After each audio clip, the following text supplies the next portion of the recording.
you go. This is Emily C., my new bestie. I hate the idea that someone out there hates me. I even hate thinking that Al-Qaeda hates me. I think if they got to know me, they wouldn't hate me. This stole the show. Emily C.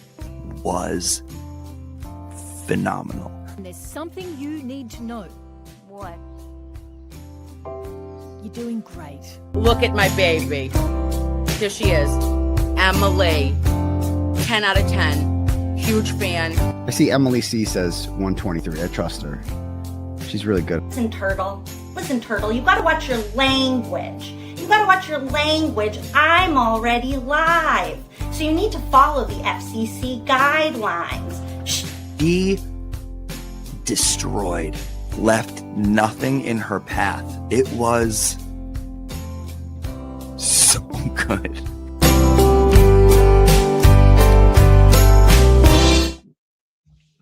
Hello, everybody. Happy Blizzard Eve, and thoughts and prayers to everybody like me who was excited for their kids to go back from school vacation, only to have some more time stuck inside the house. Yay. I'm Emily C., and you guys are here for Karen Reed retrial sidebars. Before I bring up two of my very favorite people to act them out with me, I did just want to say again, the biggest, most enormous thank you to Corey Hopkins, because her lawsuits against Norfolk County made this possible. And she's going to be here in the chat for those of you who are asking if she was acting. Unfortunately, no, but we love her anyways. And thank you to Kyle Sharkey and anybody else who filed FOIA requests to Norfolk County and to Canton Police Department, because the new document dump has been like a treasure trove, and it's been really cool since the last time we did this to see people going through the documents and the videos and piecing things together, piecing the timeline together. So you guys are just amazing and make my obsession with all of this feel not so crazy and a lot of fun.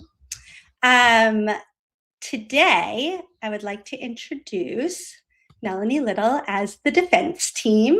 Hello. How much fun is this for a blizzard party?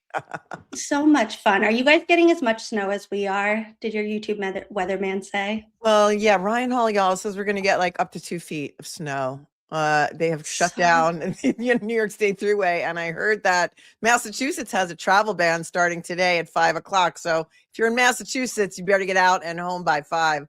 Otherwise, the MSP might come and pick you up and throw you in the pokey. And you know how great they are at following the law, so we don't want that to happen. And per a text from my mom, everybody charge your devices because there's going to be high winds and you don't want to lose power. Make sure you have a few flashlights handy. And I would like to introduce Jimmy as the Honorable Judge Beverly Cannoni. Welcome. Thank you. I wanted to start as me because last time people are like, Jimmy, you're in such a bad mood, blah, blah, blah. And it's like, he's in character. No. Hello. No, method acting. Hello. You're such a good actor that you tricked people. I know. I'm not excited for this lockdown or whatever the hell it is. I'm like, lockdown. Travel ban. I was looking, Melanie. I was trying to find like five travel ban. Well, what do you mean? There's a travel ban in Massachusetts at 5 p.m. Yeah, it's on Ryan Hall, y'all. He's the weather guy on YouTube that 28,000 people are watching right now. I checked mass.gov. It didn't say anything, but it just was more Healy. They're trying to, it's entrapment. They're trying to have you go out. So yeah, I am going out. Once this is done, I'm going to the store. I'm going to my friend's house. I'm not stopping what I'm doing. You can't trap me more. Well, now that you just told them, they're going to come and get me. You got to keep it on the QT. Have I taught you nothing? Okay, you're right. Correct. Don't tell anybody on the internet what you're doing ever. You're right. I'm not doing anything. You're right. Thank you. You're going to stay home with your cats and you're going to be great. Thank you. Jimmy, I spent my entire afternoon with you. If anybody hasn't watched the Legos Life Libations stream. Legos Law Life Libations. So Legos? much fun. I've been waiting to do this for 2 months and I begged them to get on. I'm like, please have me on. Please, please, please. Oh my God, Melanie, you would love it. Send me the link. So wait, you were on it doing Legos? Yes, you should do it. They do like seasons. They're very prepared. They like get their guests in order. And I begged. I'm like, guys, please. It was so much fun. It was so relaxing. Like everybody doing Legos that is like, it felt so peaceful because everybody's kind of in their happy place and they're just chit-chatting while they're doing it, but you can tell everybody's just like in a calm and peaceful aura. It was so fun. It just felt so like and I love them. It's making law simple. It is. They've invited me to do Legos before. And I had no idea what they meant. Oh, like, you have to do it, dude. He's great. Legos are so trip. How expensive are Legos right now? Sorry. Legos are hundreds of dollars, right? I'll buy you a no. But I mean, I see you building like Disney castles and stuff. Like, how long does that take you? A day or two. They were like getting competitive too. Like one of them finished, and then Jimmy was like, "Oh no, now I'm behind." Mel, I'll send you a set. I'll send you a Lego set. I don't mind buying them. I'm just saying, like, you got yachts and stuff to pay for, dude. I got you, huh?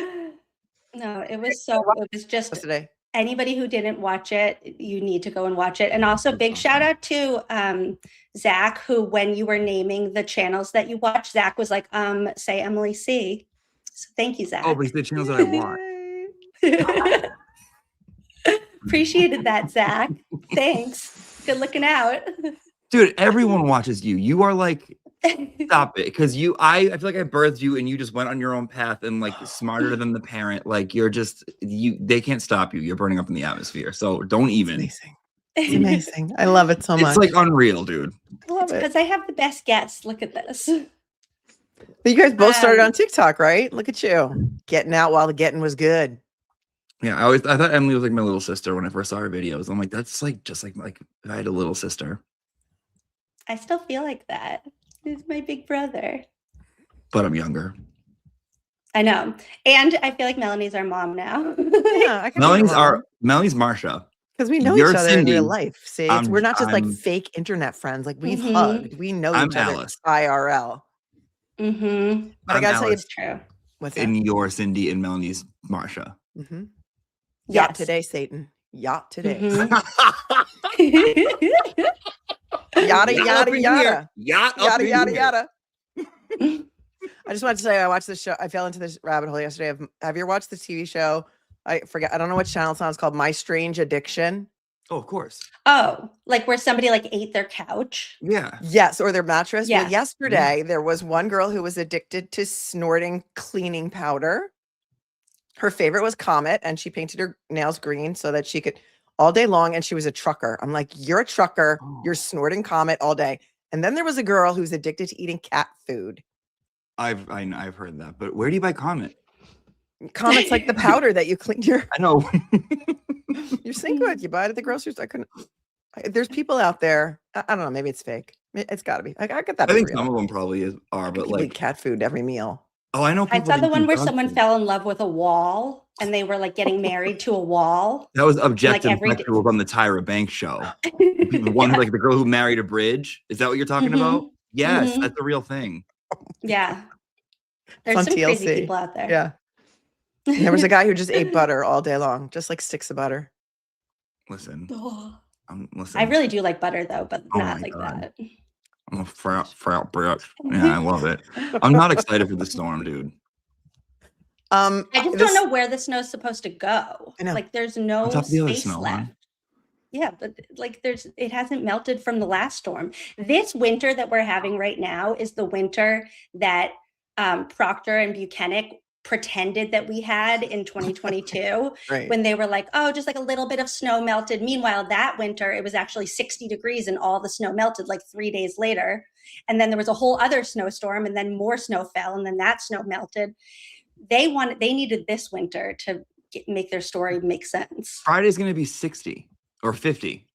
Thank goodness. Oh, so it'll be gone by then? Oh, that's good news. It'll be wet. All right, shout out to the USA men's hockey team for winning the gold this morning at 8 a.m. All the bars here opened at 8 a.m.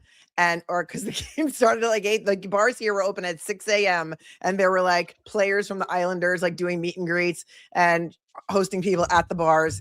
at 6 a.m. this morning. The governor made a special rule that the bars could open this morning at 6 a.m. So the only good thing our governor has done lately. But it was so cool. Gold medal for USA men's hockey first time since 1980. You guys probably weren't even born yet. I was not. Did you go? No, because I didn't find out until after it happened. But I did get up to watch the game this morning. So you would have went though. Totally would have went. Yeah, I knew it was happening. Oh my god, I would have went with you. I don't do bars, but I would have went with you. Yeah. Well, that's awesome. I never feel more patriotic than during the Olympics. It's like all of a sudden I'm obsessed with America. It's over today. It's gone. It's done. It just makes me want justice for Tanya Harding. Like, come on, dude. Tanya. Anyone watching Traders? You guys watching Traders? No, should I? Oh, Melanie. Yeah. Who's on this season? I don't even know. Who's on? Okay.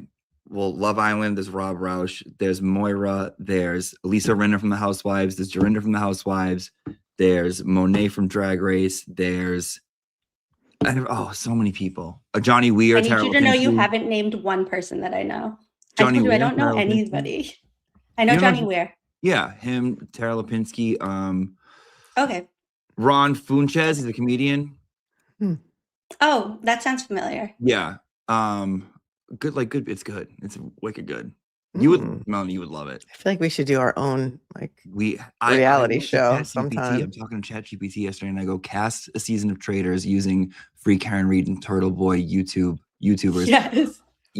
Emily, you got cast as a faithful, but they said that you were voted out for being too obvious or something. Melanie, you were a traitor in one of them. I don't even know what that means, but I'll allow it. It's a good one. It's good. Do it. Yeah. That is what would happen. I'm so gullible and would give everything away. It's like she's always there with her notebook. Yeah. Somebody would tell me a secret and I would be like, and then they'd be like, oh, she needs to go. She's giving everything away. It's crazy. They know all about us. ChatGPT knows all about us. That's crazy. I've asked it to throw shade at people, and it does. It's pretty cool. I've seen you do that before. I feel like your version. Yeah, that was really funny. Dude, one time I was name the top 3 messiest people from FKR, and it was number 3, Auntie Deb / Kim Fair. They thought we were the same person. What? Really? But I feel like your version of ChatGPT is growing with you. I feel like she's learning because the way that you talk to her and have taught her things, I feel like now she knows what to tell you. She forgets. So she just forgets when you end a conversation. The other one doesn't, but she's spicy. Yeah. Which one do you use? Do you use Claude? Because I find if I want something written, Claude is my best bet. Where's Claude at? Claude. Just go to Claude. Oh, I don't. Claude's awesome. I use Grok.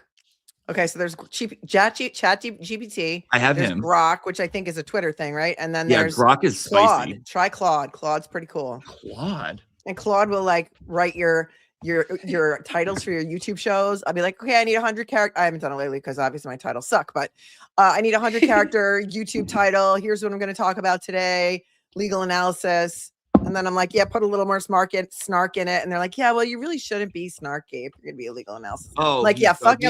Okay. Oh, sorry. I didn't ask for your opinion. No, I don't need I hate the judgment ones because ChatGPT is judgy, the normal one. Right. Yeah, he's so annoying. He's like, let's keep things light and friendly. And let's keep it respectful. And I'm like, I'm fine with the disrespect. You're judging me on my I want to say weird stuff to you. You know what I mean? ChatGPT, let me. Don't judge. Well, that's why kids are falling in love with ChatGPT, and then it's becoming a problem. It's also destroying the environment. One of my kids just wrote a paper about it. It's destroying the environment. Claude by Anthropic. Mm-hmm. Yes. Yeah, but I don't make videos and stuff. I just do little prompts, which that doesn't generate that much, and kids shouldn't have access to the internet anyways. No. I'm talking about college kids, and also I'm talking about people who live in the areas where these data centers are located are going to have God knows what type of problems come 20 years from now. I'm just saying. The water they use is it's not cool. Mm-hmm. Claude, do your best work with Claude. Okay, Claude. Try it later. You'll love it. It'll be fun. You can age appropriate. Yeah, that's fine. All right. Later is the dater. Buckle up, girl. That was one of my favorite Hank lines of all times. Okay, so here's what we're doing today. we did have transcripts left from the first trial, but I made the executive decision to skip over those and skip right to the retrial, which I think will become obvious because the retrial transcripts are just better. Like when I first read the first batch of trial 1 transcripts, I was wondering if like AJ was going to kind of like, at the beginning, he felt like he was just operating business as usual. He would come up and say like, there's precedent for this and da-da-da. And by the end, you'll see of the retrial, he's like, stop interrupting me. Let me make my record. They're much more direct with her.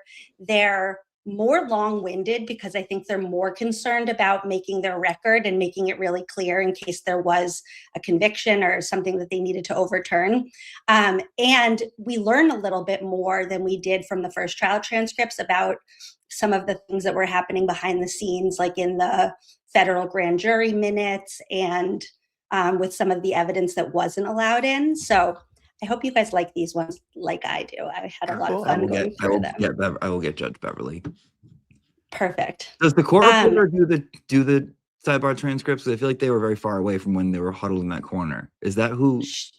Yeah, they have a microphone that goes to her because you'll hear every once in a while they'll say like step up to the microphone. So I think it goes into her ear or something.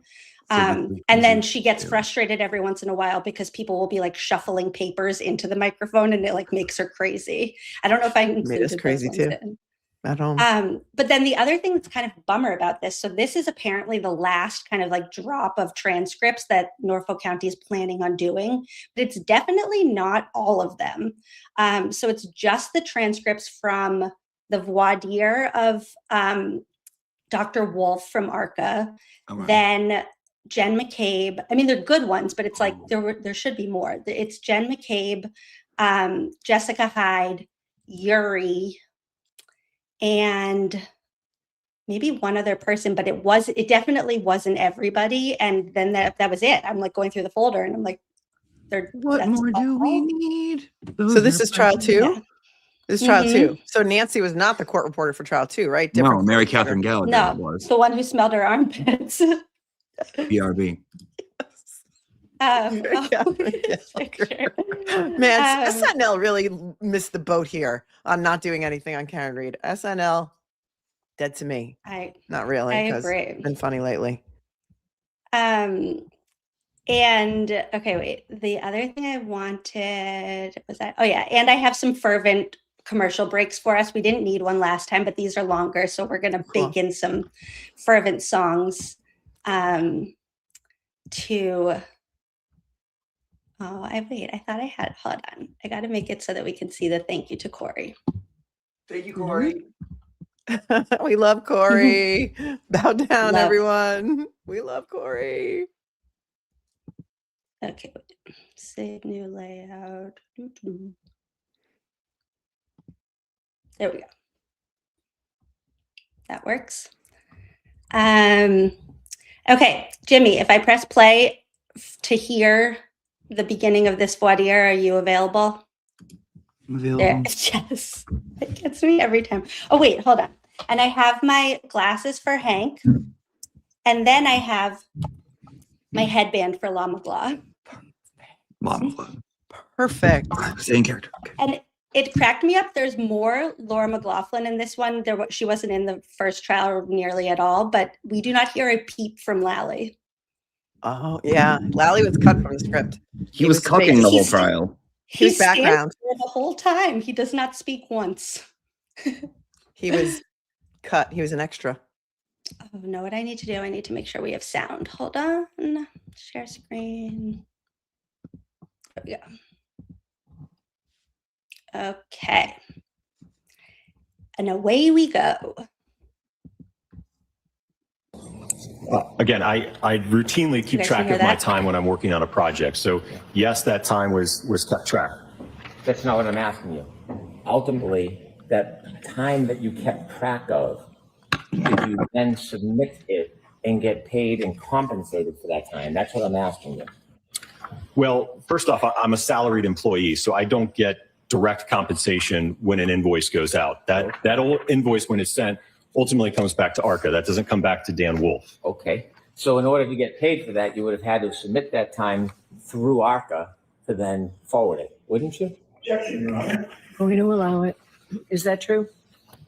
Yes. I keep track of my time so that my boss knows what I'm doing. Yes. Okay.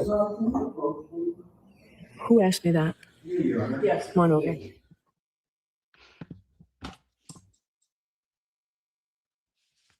Oh, sorry, Mr. Alessi right now. Okay. So I was taking notes and I didn't see who said it. I had stood up, but I went back and sat back down. Okay. Your Honor, Mr. Brennan multiple times is assuming facts, not in evidence. That's why I keep objecting. He's saying, got paid for your time. This witness got paid for your time. The last question was, and you got paid for your time. He's not getting paid for his time. He's a salaried employee. And more importantly, the relationship at this time, this witness who was established was with the federal government. That's who is paying him. So the record is incredibly misleading at this point. When he says later got paid for your time, he never gets paid for his time. And until the invoice came in July, there's no understanding of this witness that anybody from the defense is paying him. That's the basis for the objection. Sidebar, next time we do this, let's switch. Oh, sorry. That was mine. Yeah, wait. Did you guys want to switch? Next time. Do you want to be Alessi? Okay, next time I do want to try a little spice, yeah. Okay. All right. I was thinking you could also switch at like halfway through. We could do like a full switch. Whatever the spirit says. All right, go ahead. Go ahead, Ms. Brennan. That's his argument, but there is billing on May 1st, 2024 that was then compensated because he was talking about that May 1st. So I'm not sure why we're interrupting this. I'm just asking. Your Honor, it's assuming in his question that the defense is paying him at the time of April. At the time of April, the federal... May 1st. Oh, wait. We have the invoice. All right. We're going to go back. Your objection is overruled. Let's keep going. Right. You had a 12-page report. You provided no video, no raw data, no notes, correct? Correct. But for this trial, sir, we are being asked to respond to Dr. Welcher. That's not what I'm asking we have you. provided everything that he would need to evaluate the testing that we have done. That's not what I'm asking. What if he wants to evaluate the testing you did the first time? Are you going to come into court? Do you hope to testify about the opinions you gave the first time? About those 4 opinions? I don't know what the defense's plan is for us. My understanding is that it's to evaluate and respond to Dr. Welcher. All right. With that, I need to see counsel attack. All right. You want to switch? I'd like this to be wrapped up today. Yes. Do you want Dr. Rentschler? I'd like to ask him a few questions. I don't have any questions for him. I think the point is established. All right. What I'd like to do, Mr. Alessi, is not have Dr. Rentschler have to come back on Thursday. Did you say Thursday? Thursday. It's the only day we have, and I'd rather not bring these 2 people back. I can try and do it in 5 minutes. Oh, sorry. I can try to do it in 5 minutes. All right. Can we do that? I only would have 3 to 5 minutes of follow-up, ideal. Could I just consult, Your Honor? A lot of this is probably just argument on record on your... I was just going to say, Your Honor, can I just say this? There are significant budget issues that prevent... Well, so that's what I'm trying. That's why I called you now. I'm not interrupting. I'm just pulling my pen out to write. With your mouth wide open, ready to talk. Do you have 5 minutes or less? I'm giving you 5 minutes. I'll stay within 5 minutes. Okay, can we just... I'm not interrupting with your mouth wide open, ready to talk. Yeah. Oh, she was like that with him. She treated him like the youngest kid in the kindergarten class. Right. So rude. Mm-hmm. So rude. And there's cameras here with Leonetti. He deserves so much better. He also, spoiler alert, puts her in her place at one point and he makes her back away with her tail between her legs as she should. And remember, he's working for free. Right. Working and for carrying, free. actually, like kind of carrying IMO. Mm-hmm. Okay, so this is before Jenny McCabe takes Jenny with her glow up. This is all right. You can start again, please. Jennifer McCabe is our next witness. Okay. She's here. During the lunch break, I received an email from the defense, and it outlines perhaps an accusation that at some point unknown Miss McCabe had been hostile or threatening to another witness who is a witness listed on our witness list. Who is that witness? Kolakithis. Kolakithis from the Waterfall Bar. If I may, I'll give a copy to the court that what was provided to me during the lunch break. When did the defense receive this information? Today. There's a date on it, so I'm not sure who the author is. It's attorney Matt Rickman. Who sent it? Matthew Rickman. He's an attorney for Karina Kolakithis. Keep this. All right, so this is April 14th. That's when this allegedly happened, April 14th, 2023? Correct. Prior to the last trial? Correct. 2 years ago? Correct. All right, so why am I seeing this? Because we were not allowed to talk to her prior to the last trial because she was still represented at that time by attorney Rickman, so we did not have access to her. To who? To the witness, to Karina. Okay. We still have not talked to her outside of court. Okay. Why am I seeing this? What's the purpose of giving this to me now before Jen McCabe testifies? I'm providing it to you because in light of that, I tried to contact her attorney, who I think is her attorney, and he's on trial. And I wanted the court to be aware of this. So are you raising a Fifth Amendment issue? I'm not, but I'm trying to proceed in an abundance of caution. I do not see a violating threat. That's really not my determination. I'm the prosecutor, and I think that I'll try to be as objective as I can, but I do think it's important to bring it to the court's attention. I plan to proceed with Miss McCabe, but I have not shown that to her. I didn't want to give her any legal advice, and that's why I'm bringing it to the court's attention. All right. So this is an argument between two women, maybe a threat. 2 years ago. Does the defense intend to do anything with this? Oh, yes. I intend to confront Ms. McCabe with it as a potential, it'll go directly to her bias in the case and a potential threat. She knew Mrs. Kolakithis was a witness in the case when she made that statement. I appreciate Mr. Brennan's caution. It's up to him and his colleagues whether it rises to the level of actual witness intimidation. I think it certainly is intimidating when she's making a statement, a hostile statement, to someone she knows is either a witness or a potential witness in this matter, just on the... My suggestion, Your Honor, is it's now 2:30. I think I'll be a couple of hours with Miss McCabe. If the court allows me to go forward with Miss McCabe as a witness, I don't think the defense will be cross-examining today. If they do, this can wait until tomorrow.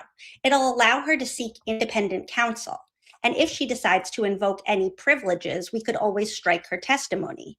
I think that's unlikely to happen, but it's not my decision. I hate to waste the day if I... Is there any objection to that? I could. Is there any objection to that? No, I think that makes sense. All right. I would like Miss McCabe to be given a copy of this now so that she can talk to counsel about it. She has not seen it. I did not want to approach her, but I will give her a copy. Yeah, I'm not super comfortable with that. This is pure impeachment. I think she should be advised that there is a potential. So your objection is noted. I'm going to have this marked for identification. She's got to have counsel advise her about this. So you know what? You're exactly right. She can't be advised if she doesn't see it. And that was that. That's wild. That is wild. She was threatened.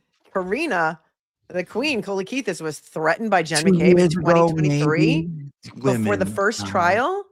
What was the threat? Did we ever learn the sum and substance of this threat? It never came up in trial, and it's don't we know it? Like that. Don't we know it? I don't think I know what she threatened her with. I remember hearing this.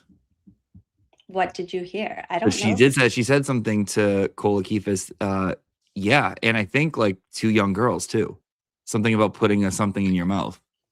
Oh. Did she say that to Karina too? It was around that time, I believe. I believe it. I could be mistaken. It's almost like that's actually witness intimidation. Like when you have something on the line based on somebody's testimony, and you want them to testify a certain way. Right. Just say. And are we going to see a clip of her talking? No, not Karina. Wait, do we get to Karina in this?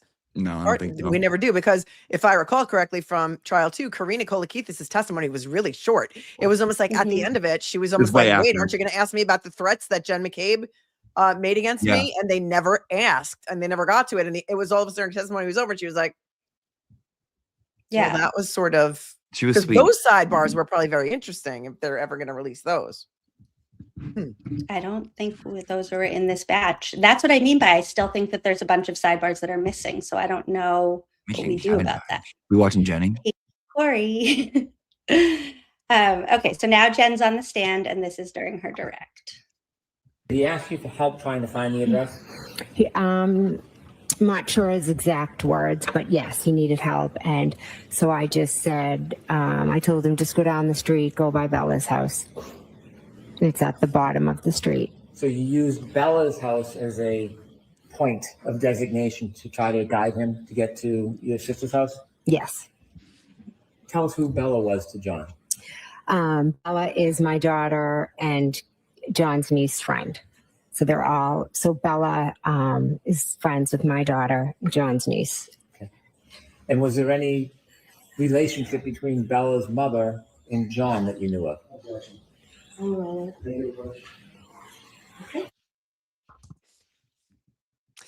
Your Honor, this is being offered for the truth of the matter asserted. It's hearsay. The only way she would have any personal knowledge is John O'Keefe and somebody else.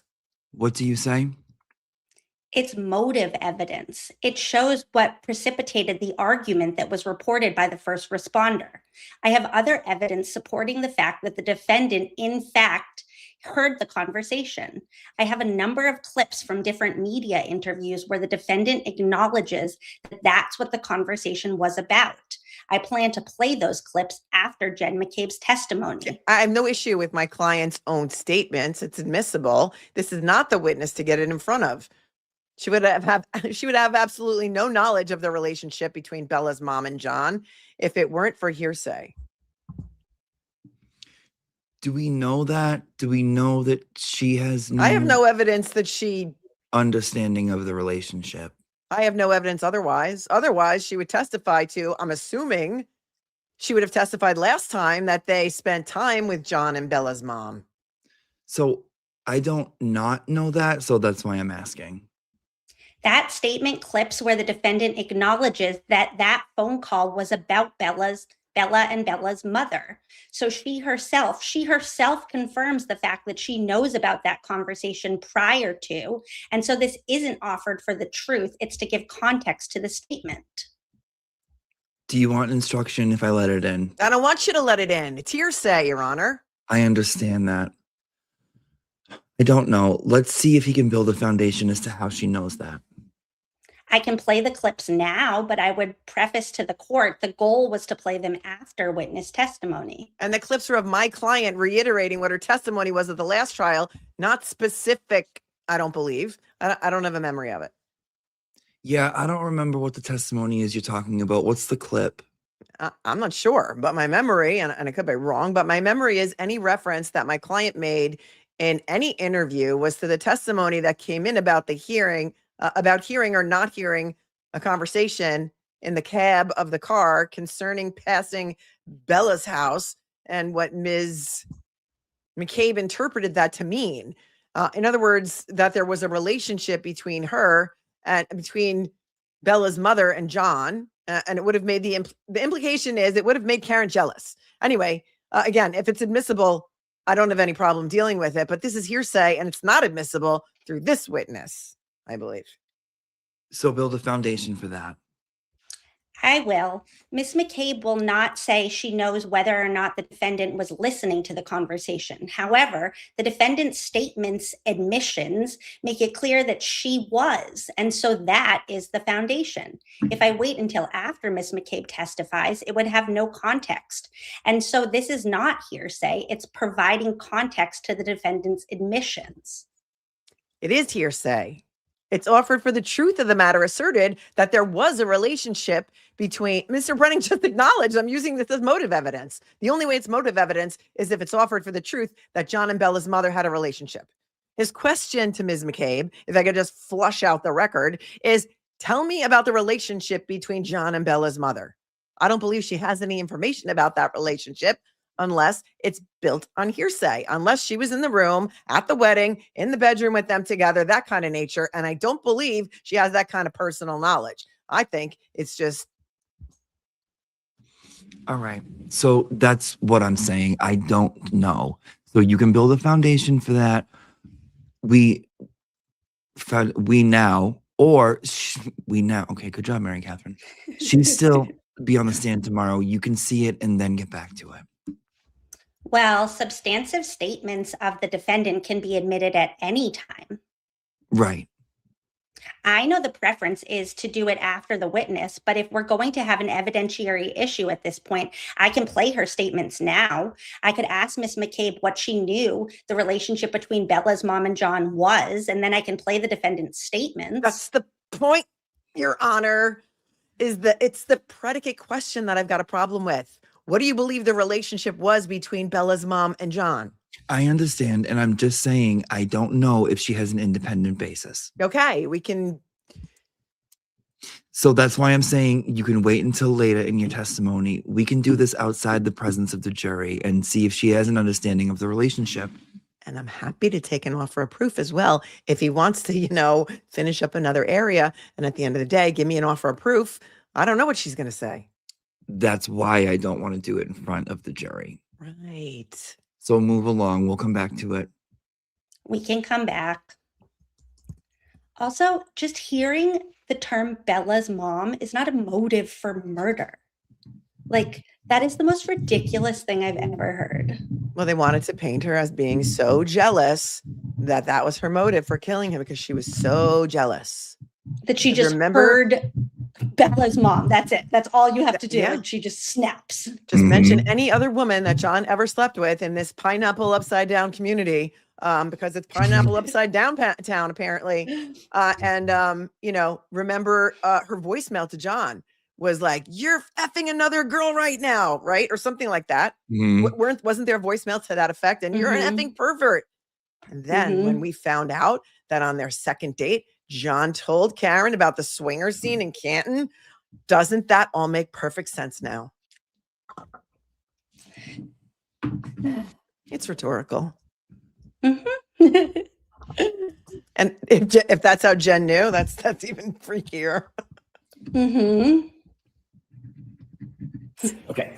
You told Trooper Prince that you had a conversation on Kaylee's phone with Miss Reed, correct? Yes. That you also called Julie Albert after you got off the phone with Miss Reed the first time. Yes. And then thereafter, at some point, you talked to Tom Beatty, correct? I never spoke with Tom. I'm sorry, my mistake. I misspoke. You called Tom Beatty. Yes, I called Tom Beatty. Did not get through to Tom Beatty. No one answered, yes.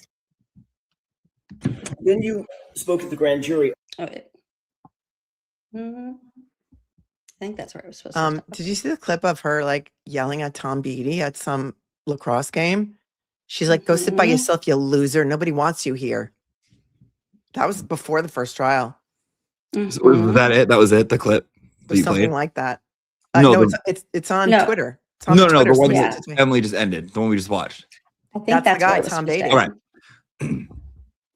I believe this is improper impeachment. What counsel is doing is taking the report written by somebody else that is a summary of a conversation, and then they're using that to try and create a pretense that this is the entire conversation between Miss McCabe and the officer who wrote the report. It wasn't recorded. I don't know if that was the right clip. One more time, hon? I don't know if that was the right clip now that I'm looking at this. But anyways, keep going. Please, Maybe I messed up. I mean, that's okay. It wasn't recorded. It's not Miss McCabe's recorded statements. And then what he's going to do is he's going to try and compare it to sworn testimony of Miss McCabe and suggest because she said something and didn't say something in the grand jury, it is different than Miss Reed's report, which summarizes the conversation with somebody entirely different. That's improper impeachment, and it implies that the witness lied because a report written by somebody else may or may not be consistent or has omissions from grand jury minutes. That is unfair. What do you say? This is the most standard cross-examination that's ever been done. Of course, I'm going to ask her about conversations. All right. Well, so let's back it down a little bit. It's standard cross. I mean, I have no idea what Mr. So questions was regarding grand jury testimony. So what are you doing with the grand jury testimony? It's inconsistent with what? With what she said later it's inconsistent with the facts that we will prove. I'm going to let him do it, and you get to back up and do it, but still object if there's another basis for it. Okay. And she adopted. It's somebody else's words. It would be different if it was trial testimony compared to grand jury testimony. It would be different if it was federal grand jury compared to trial. This is not her testimony. It's creating the impression with the jury that this is her testimony when it's not. It's not quoted. It's whatever the state of mind of the officer is. And so it really creates a very unfair pretense by doing it this way. My only resistance to that is that's not true. I've used the report to refresh her recollection. She just adopted her own statement to Trooper Prince.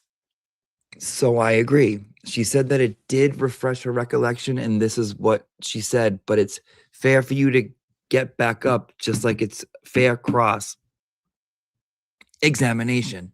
You've objected before when it's been clearer and when she's been asked, or Proctor put in his report and all of that. But this, she adopted, and she said something like, I saw what it said. Yes. Did it refresh her recollection? Yes. So she adopted it, and it's fair game for redirect.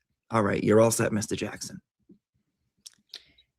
You see it's what they're doing almost like there? If the police had recorded their interviews, this wouldn't be a problem at all. Right. So then they get to weasel out of whatever Proctor wrote down, they said, whatever Kathleen Prince wrote down, she said, whatever Melanie wrote down, whatever Lang wrote down, anything that they wrote down, she can weasel out of it because they didn't record it. She didn't sign it. She can always say, I didn't say that. It's an abomination. And I get the feeling that Jen is informed that she can just say that doesn't refresh her recollection, because later on they give her more police statements after this, and then she says like, oh no, that doesn't refresh my recollection, where she kind of like put herself in a hole here. I don't know, not saying that they did, but would it refresh your recollection to look at a police report that he drafted on that issue? This might have been before that. Those are his words or summary. That's not my question. I know these are his words. He wrote it. Mm-hmm. My question is, would it refresh your recollection about what you told him to take a look at his report? I know what happened, and I know what I told him. I don't know what's written in that report. Yes or no? I don't need to see the report, no. Because it would not refresh your recollection to see a report where he indicated that you told him that you directed Miss Reed to come to your house. I object. The objection is sustained. I'm going to strike that. It's okay, Jenny. Breathe. You got this. You also told. You see that eye roll? I think that was supposed to be before that frame. one. So. It says Jennifer. I think I might have. Hold on. It's like one behind. Yeah. Hold on. So probably the next one, like the next clip. Yeah. Let's see if that helps. There was another series of chats, we'll get to that in a second, that does include Nicole, Brian, Matt McCabe, correct? Yes. On this particular set of texts, do you see the first text starting in the green box? That is a text from you to, it says Coco, correct? Yes, that's my sister, Nicole. Okay. And you recognize this text? I do, yes. And you recognize the texts following the following bubbles? Yes. I would ask that this be marked moved into evidence. Is there any objection? If I could review it briefly. Sure. All right, so the objection is noted and overruled. Okay, but now I'm all mixed up. Okay, so I think this goes to that. I don't know what that last one was. Let's just keep going. Okay, so I don't have an objection to this, but I think all of her text messages should come in to put it in context rather than just admit these as out of her text. So there's a copy of all her text messages for a number of days, and the defense is going to take little pieces out. I think the whole text should come in. How many texts are we talking about? We're talking about this many. 340 pages. What do you say about that, Mr. Jackson? It's completely unnecessary. If Mr. Brennan wishes to find other texts that he thinks somehow obviates these, then that's fine. These are certain texts on that day about this subject matter, and that's why I don't care about the other texts that include where are the basketball games and that what they're having for dinner. I'm not going to put all 300 in response to these texts coming in. You'll be able to add other texts unless they're coming in through another witness for another purpose. Well, then that's hearsay. She can be impeached on something. She hasn't denied these texts, so it's not admissible evidence substantively. So I object to that coming in. All right. So what do they say? It's not offered for the truth of the matter asserted. It's offered for the state of mind of the declarants and the effect on the listener. But what are they? Basically, the first text talks about it's between Jennifer and Nicole talking Kerry Roberts having talked to the police, how she spoke to the police, that she kept it simple. They want to talk tomorrow. Give me updates. I'll get more information tomorrow. This is on the 29th. The tomorrow was the 30th. It deals directly with the like visit. She says, right. And then it finishes with Nicole saying, text me in the morning. Let me know if you hear anything. So my two issues are, even though it's state of mind, which I agree, it doesn't make it admissible hearsay. That's not admitted substantively. It's to show her state of mind. Secondly, if they're going to take text messages between her and Kerry, these text messages show about their entire state of mind over the next couple days among other people. So that selective offer of a couple of text messages between them doesn't tell the full story. So it's trying to portray it as sinister. When the people look at all the text messages, it's in a totally normal relationship to the circumstances. So while I can parse these down, if they're going to take pieces of conversations to talk about Jen McCabe's state of mind, you should have the full state of mind for that period of 2 days. This specifically impeaches what Mr. Brennan brought out on direct examination, that Jennifer McCabe was just sort of a backstreet passenger in this whole thing, that Kerry Roberts was the one controlling everything. She was dictating everything. She was in charge. And it goes to her state of mind as well as what she was thinking about how she was going to control the narrative using Kerry Roberts. Okay. May I see it for a minute, please? And these were admitted at the last trial as well. Yeah. That was not meant. The exact texts. That was not my material on direct. She said that Kerry controlled it in the car. I never made a suggestion. There was no interference that Kerry Roberts was controlling the entire day. All right. So what I'm going to do first, and the main reason I called you over here, I'll give that back to you, Mr. Jackson, is I have to give an instruction, and I didn't want to interrupt Officer or Trooper Guarino when he was reading the text, but I'm going to give an instruction that the jury first has to believe that they are, in fact, what they say they are. Sure. I can wait until the end, but I was going to do it soon anyway, so I'll do it now. I'll say that these messages are being used not for the truth of what's in the report, but the state of mind of the declarant and the recipient. And then you can do what you want or try whatever you want on redirect with these.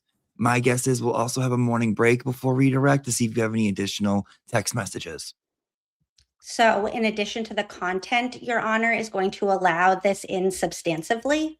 I'm going to allow it in for the state of mind evidence. The document is going to come in? Is the document coming in? Yes. And that's my objection, because it gives undue attention to a limited portion of her state of mind. And so I understand your ruling. I'm not going to argue against it. But my point is, if they want to bring in a fraction of her state of mind and try to portray or draw an inference from it, we should have her full state of mind at that time. So you can put it in. What are the times on this? Date and time? It's the same date. Oh, sorry. That was your line. January 29th. I got Time so is about excited. 7:30 at night. Jackson now. Good swap. I line swiped you. Fuck you. I'll swap if you want to swap. No, go. All right, Sorry. hold on. Sounded like something All Alan right. Jackson would have said. Are all of those 300 January 29th at that period of time? In the evening on the 28th. It's the 29th, and then it goes back to the 28th. So I think for the other, it goes to the 30th. So I guess we don't need it to them, but I can limit it to the 29th. So you can make that argument at the time. Okay.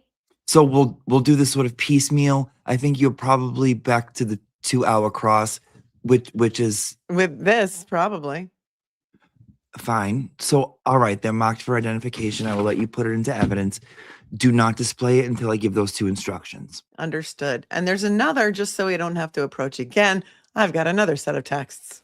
Well, that's what I was wondering, if these are coming in now. Can I take a look at this for a sec? Sure. Mr. Jackson, tell me the time frame on what you have in your hand. January 29th, going from 7:54 p.m. until the last text is 8:01 p.m. Okay, and then one you just provided, Mr. Brennan, now. I'll have to take a look at those. I have the text messages. No, I understand.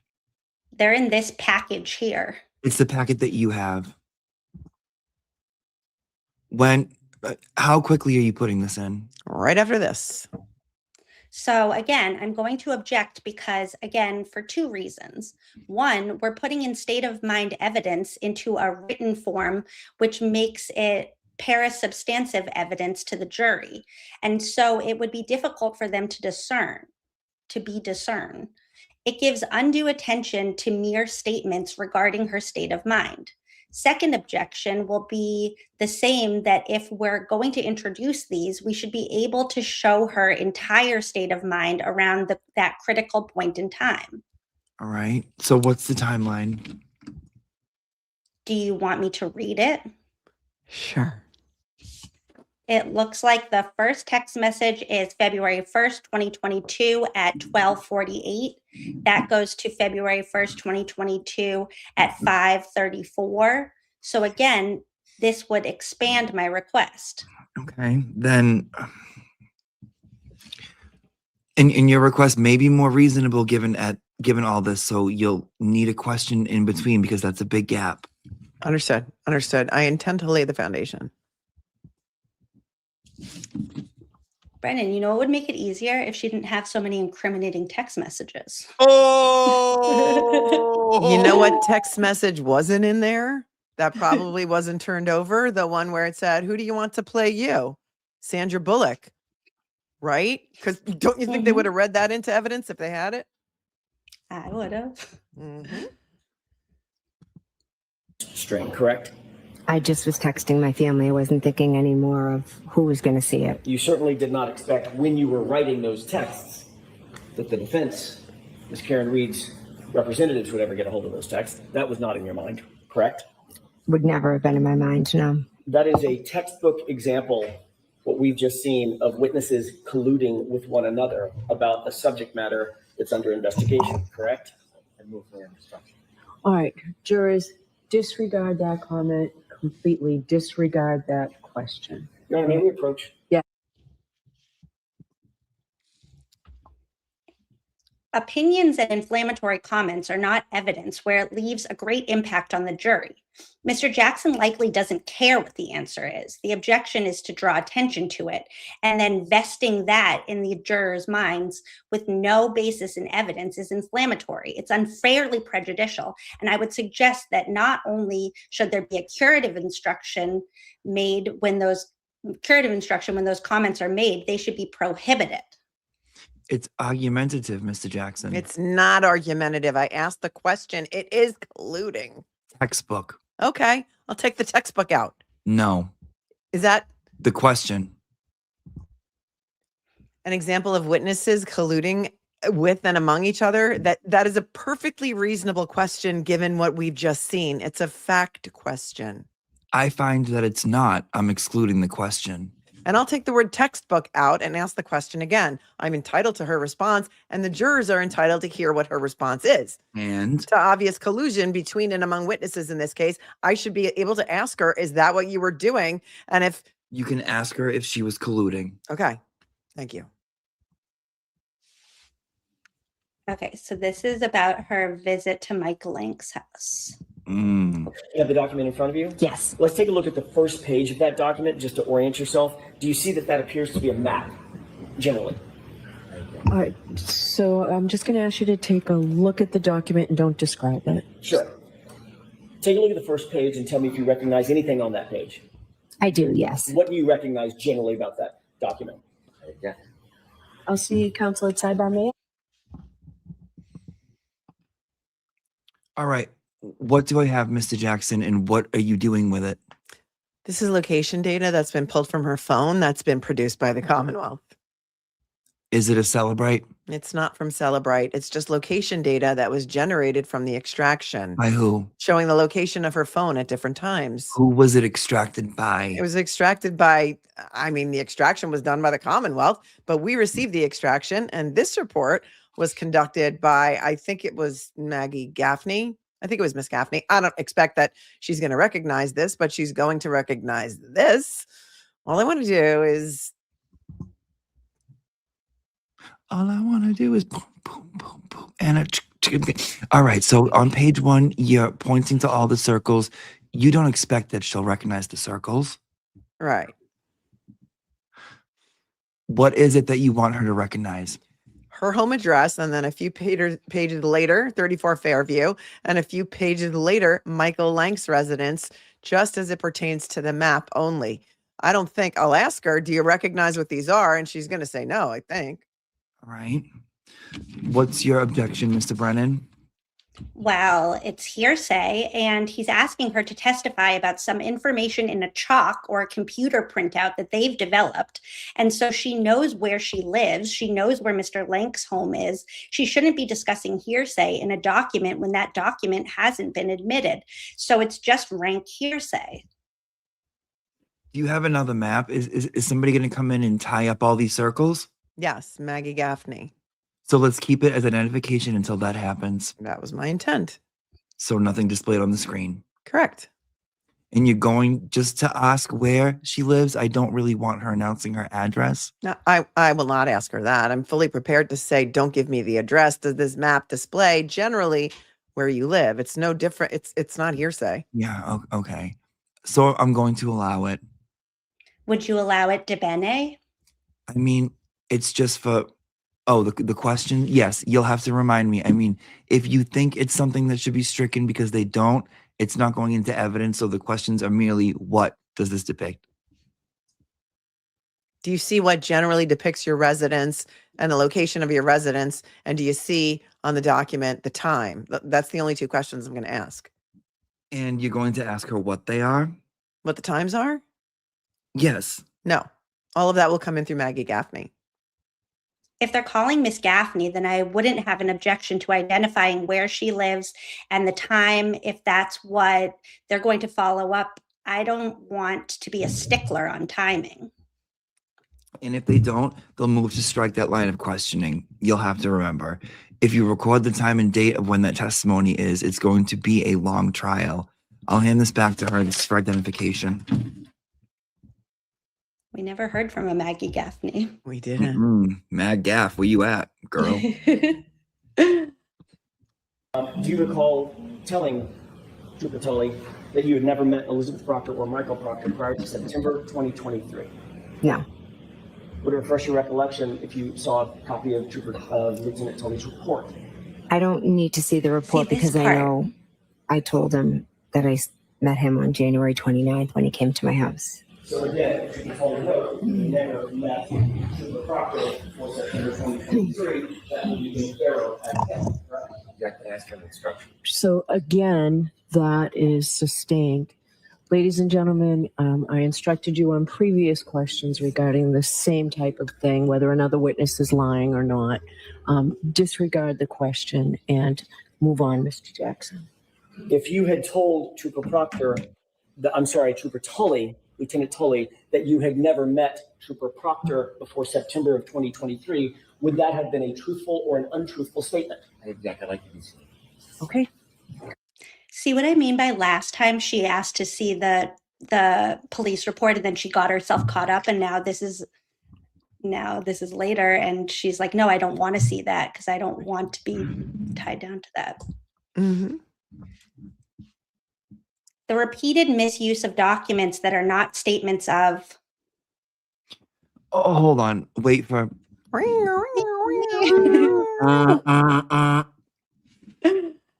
The repeated use of characterizing statements that are not Ms. McCabe's statements and then positing a credibility issue, suggesting that either police officer or the witness is lying, is deliberately improper. It's inflammatory to the jury. A curative instruction is insufficient. It is continuous. I've tried to be patient. I've tried to be less restrictive, but this is going on with every witness over and over again. This is not for impeachment. It's improper, commenting on the potential credibility of witnesses. It is improper to try to contrast a statement written by a separate witness and confront the witness on the stand and ask whether or not there's credibility posturing between the two different people. There's nothing improper about confronting a witness with a statement that she claims she never made. That's exactly what I'm doing. It's classic cross-examination. This is cross-examination. And Your Honor, I got to say, I am not comfortable with the court's instructions when I'm standing up, when I'm the one who's standing up. This court has now instructed the jurors twice on my credibility, and I don't appreciate it. It's improper, and you're doing it repeatedly. Don't do it again, Mr. Jackson. Save it for argument. Your Honor, I understand the difference between argument and cross-examination, but it doesn't appear that the court is giving me any leeway to aggressively and vigorously cross-examine these witnesses. And we keep coming up to sidebar because Mr. Brennan has an issue with the way I ask questions. They're completely proper. She can say, I never said that. If it's in that report, that it's not true. That's exactly what cross-examination is about. She's saying I'm the one that's being credible. They're not being credible. And the reason I'm doing it repeatedly is because it's in every single police report. This witness has basically said at this point, every time she's interviewed, when she doesn't like the fact that she's being impeached, the officer got it wrong. These jurors are entitled to hear that. That's her. So they'll hear it when they bring the officer in to show it. Otherwise, it's not admissible, and I'm telling you to stop doing it. Let's go back. End of sidebar. Only out. Again, it's like we have cameras for a reason. Oh! Yes, or I could have been texting, and then after I texted, the phone was open, and I could have accidentally called John. That happens to me all the time. It also requires you to open the phone app, correct? For instance, if you're texting, you're in the text app. Is that right? Actually, I'm not. I have to sit and look at it. Well, no. Every day. Every day. Every day? Yeah. Hundreds of times a day, right? Not hundreds. Dozens of times a day. Yeah. You can't open the phone app to make a phone call. You can't call somebody from the texting app, right? Is that right? I'm not sure. I don't know what to tell you. There's a list of apps at the bottom of the phone. Yes. Messages. Mm-hmm. Oh, right. Mm-hmm. Is that yes? Yes, and maybe I accidentally hit the last thing, the last call, like since I had talked to John. At this point, I would ask the court to instruct the witness to answer my question. I believe she is. Go ahead and finish. Okay. So like there's like a monkey. It's like Chloe in the corner. This is an ongoing issue and one that I finally have to bring to the court's attention. That is not an answer to the question. And the court. You asked her, right? And she's telling you that they're not. Your Honor, I know what I asked her. Letting her answer. She's giving you an explanation. I know what I asked her. I asked her yes or no, and she said yes. And then she says, but, and goes on into this long, lengthy explanation. And you've done this several times where you've said she's answering your question. She has already answered my question. When I object and ask the court to stop her, normally what happens is the court says to the witness, if you can answer it yes or no, answer it yes or no. Ms. McCabe, you've answered the question. Ask your next question. So you've consistently said, Mr. Jackson, she's answering your question, and let her go on a diatribe. So I have stopped her or other witnesses on occasion. The court reporter needs to get an answer. You asked, you said, right? You don't say a yes or no. You said right. And she was telling you you're not right. Tighten the questions, Mr. Jackson. Oh, this isn't my fault. You can't put this on me. I know what I'm doing. I know how to ask a question. I know how to ask it loose, and I know how to ask it tight. You can't put this on me, Judge. I asked her. You open an app with it's a different app than the messaging app, right? And you're showing her the phone. And she said, yes, but. Excuse me. You're doing a demonstration with your phone, holding up the phone, pointing at your phone. She answered the question. Ask a tighter question if she's non-responsive. You can move to strike the answer. It's very rare that a lawyer has to object to his own question and answer. So keep it tighter because it's sloppy and ran through. This witness is very rare, and the court knows that. This is not, again, this is another opportunity for me to take a shot at me. It's very rare for a lawyer to have to object to his own questions. Your Honor, you seem to take shots at me that you don't take at anyone else. If you thought it was a shot, I apologize. Let's go and ask the witness questions.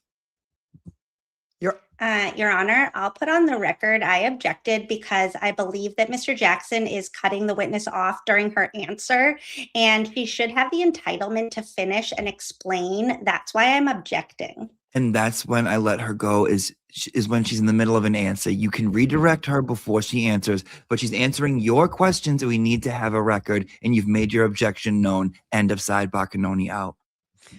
Let me just point out something here, if you don't mind, to those of you who watched the Edric Foss trial in Georgia. This is how a real court, the witness is not allowed to go on a long diatribe to explain their answer. That's not how it's done. And Judge Lott allowed it in Georgia. It was an abomination. We saw a lynching in real time. And as a short little plug, she was like, hey, keep going, talk more. Right. As if he doesn't know how to ask a question.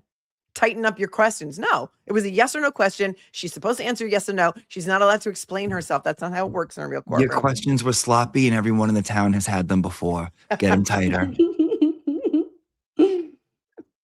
You have Bella's mom questions, if you know what I'm saying. Bella's mom.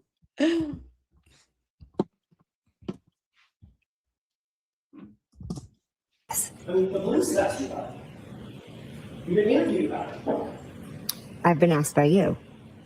And Mr. Lally?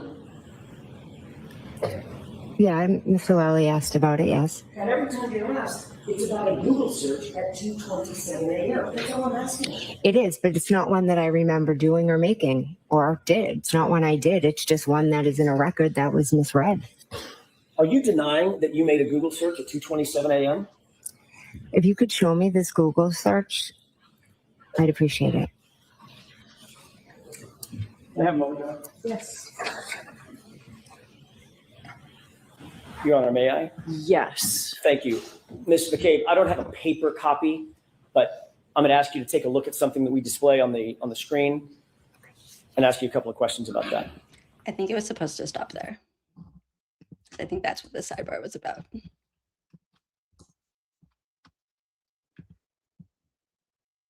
I'd have to pull a Celebrate report that I did not think I was going to. I did not think in a million years she was going to literally do this.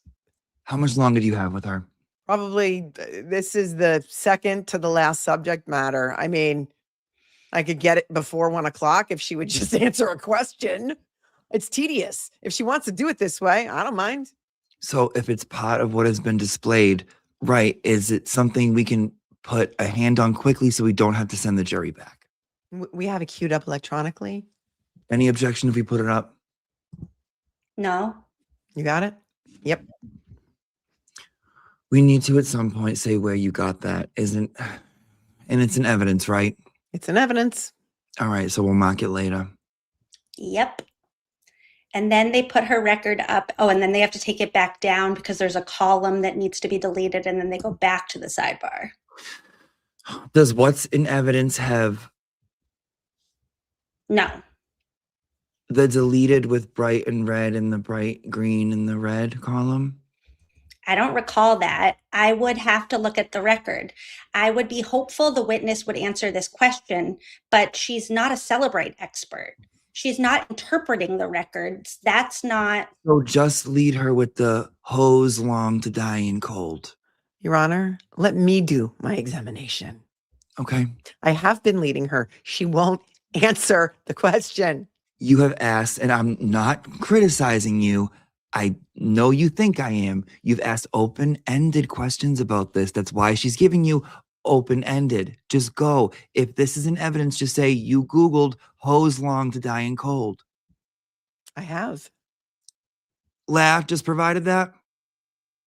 No, the court officer did. Great. Yeah. And this is part of the record, by the way. Okay. It has a yes in there. She's not a Celebrate expert. Oh, it doesn't.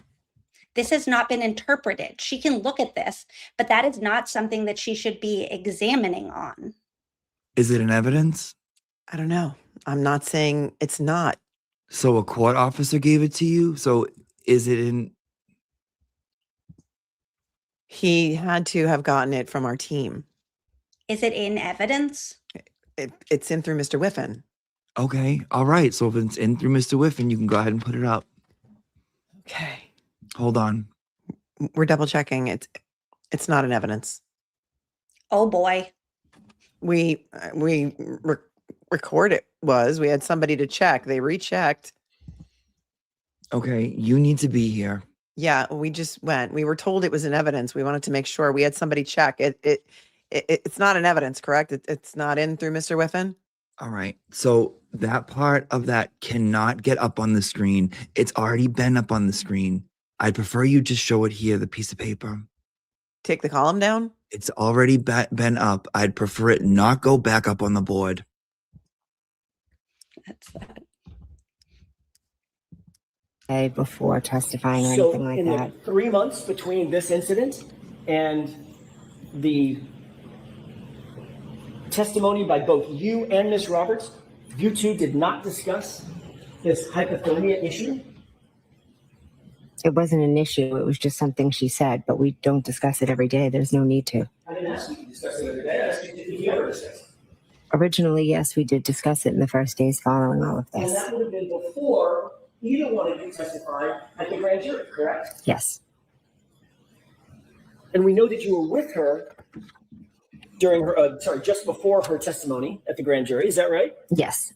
And you're certainly aware that at the grand jury, that in prior testimony, Carrie Roberts corroborated your statement that Karen Reed demanded the Google hypothermia. Ask it differently, Mr. Jensen. Are you aware that Carrie Roberts, well, let me ask it a different way. Have you and Carrie Roberts ever discussed the fact that she corroborated your statement that Karen Reed demanded that you Google hypothermia? No. She ever told you that? No. Did you ever ask her that? No. Did you discuss your statement that Karen Reed was the one that demanded that search? Karen Reed did ask me to do the search, yes. Okay, that's not what I asked you. Did you and Carrie Roberts discuss that? Yes, we've talked about that. Are you aware that last week Carrie Roberts denied hearing that statement? Sister. Have you been told, have you been updated that last week Carrie Roberts denied ever having heard that statement? Sister. May we approach? Notice how she doesn't even try to answer because she knows there's going to be an objection. She just waits for it.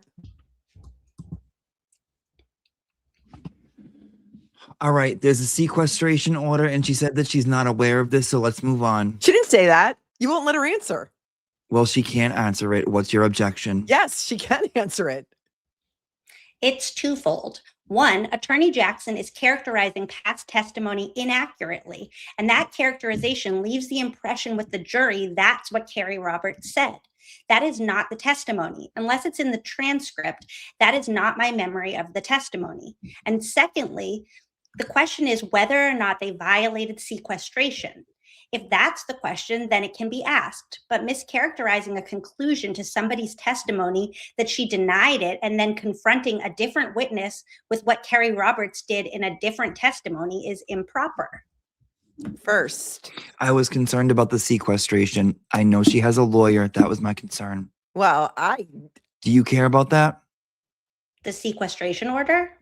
The fact that she's been questioned as to whether or not she violated a sequestration order without being able to consult counsel.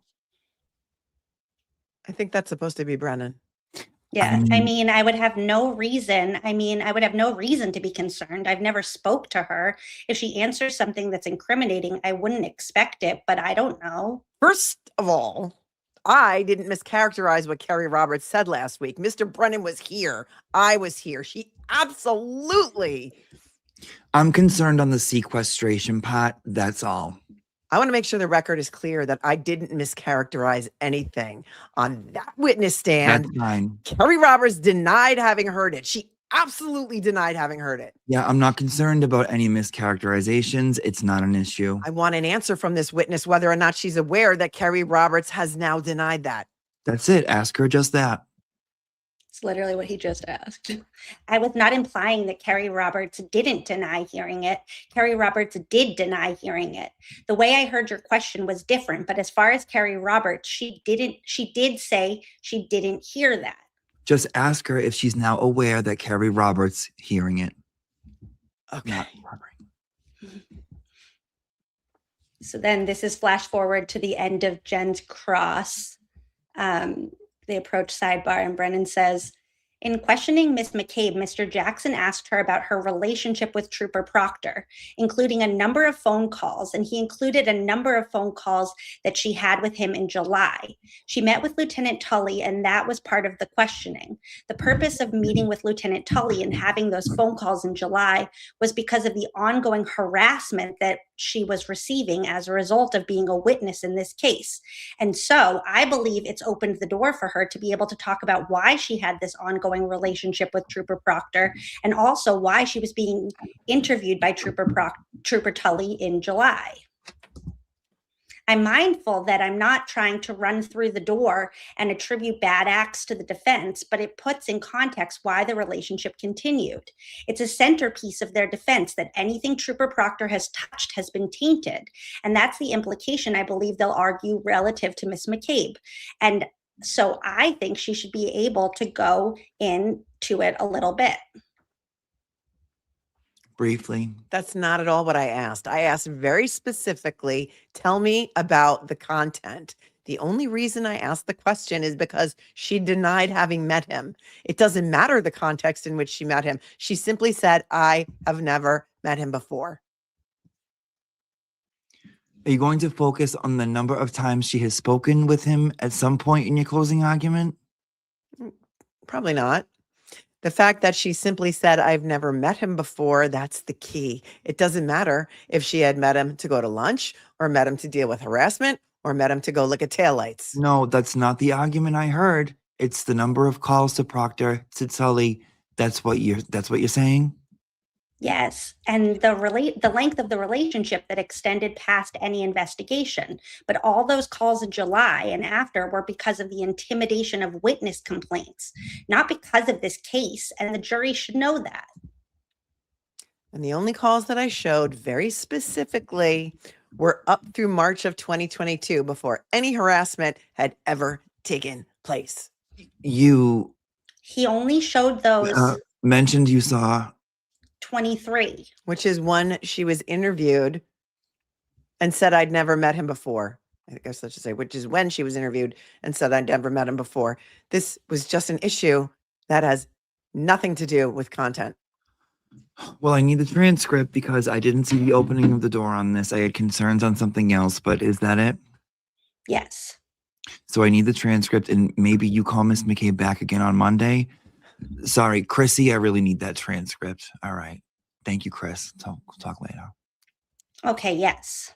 I took it as a number of calls at the time. I wasn't paying attention specifically opening the door on this. So if that's the argument, I need to take a closer look. I understand. So we'll do, hopefully this is very short. You cannot be 10 minutes late again, especially on a Monday, on a Friday afternoon, where we gave you an extended break this morning to get your records for you to get you, hold on, this is shady and I want to get it right. For Friday afternoon, where we gave you an extended break this morning to get records for you that you could have gotten yesterday when we were in session. My apologies. It's got to stop. The jury has been waiting for 15, 20 minutes. Understood. We'll bring them right in. Okay.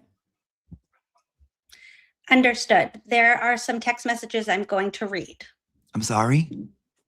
There are some. Come up. I'm sorry. Bring them up anyways. I'm sorry. That's okay. We had the issue regarding state of mind. I'm not going to look to resolve it, the text messages, but there's a series that put those in context, and I expect I'm going to ask her to read those text messages. That will take the most time during redirect examination. Okay. So on the videos that I watched again yesterday, I watched everything that's been given to me. I didn't have a problem with them coming in. So if you want to put them in over the objection, then the defense can give me what you want to add, and I'll have a decision for you by Monday, whether that comes in or not. So the two in dispute, I won't put in until you make decision. And the other ones I will put in. Make decision. All right. So what I'm saying is you can put... You put those two subject, whether or not they can be extended, it's up to you. I don't want to take that chance. Okay, it's up to you. If the court doesn't agree. Okay. So I'll just wait on those two because I'm a little brown noser. Miss Little, what do I have in my hand? This is clip 15. We don't have the recording of the other clip that you all proposed, but we have it as a transcript, and I gave you a copy of that. The ones that are in dispute, I will not put in today. Okay, I just wanted to give a copy to the court. So this is 15. Yes. Would you mark that for me, please? And then we'll mark that for identification. Yeah, these will go in after Ms. McCabe is finished. Yes. All right.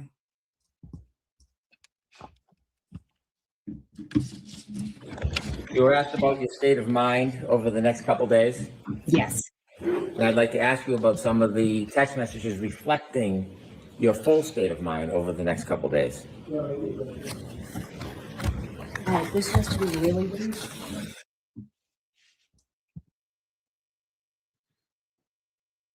There's a lot, 30, 40, Your Honor. I'm trying to be expedient. In fact, my redirect, I was going to spend 20 to 30 minutes. It's done other than this. I understand the court's pressure, but they spent days on Mrs. McCabe. I received the text messages that were going to introduce this morning. I've been working throughout court and the lunch to try to put this together, and it's not an orderly fashion because I just haven't had the time because I just received them today. All right. So these are the messages that are in a Celebrate report. Yes. And everybody's had this report? Everybody's had the report. Do you need to go through them with Ms. McCabe? Well, I think I do because I want her to explain in context the text messages that they put selectively on the screen. When they put them on the screen, some were left out before, after, during, and so it really was a select presentation. And if I had time, I would have made this a lot more on point, but I didn't have the time to do that. Your Honor, the Commonwealth has had those exact text messages since the trial of last year. We put the exact same text messages in front of this witness last year and asked the same questions. The text message, first of all, I don't believe, I don't want to get out over my skis, but I think Ms. Little will back this up. I don't believe we have this document. Second, a quick brief look at the pink highlights, and Mr. Brennan was very generous and gave us his notebook to look at what he's going to be utilizing. It looks like text messages between this witness and somebody whose name I can't say in court, and this witness, Carrie Roberts, none of which I put into evidence. The text messages that we did provide, clearly, they're not every text message between the group chat and or Nicole, obviously. I mean, the first text was about Tom Brady retiring, but they were not select and cherry-picked. They were in order in the way that they were texted back and forth for the dates that were in question. This is completely improper in terms of trying to get her state of mind in as it relates to those text messages. If he has something before or after. Why do you need the, and why do you need the,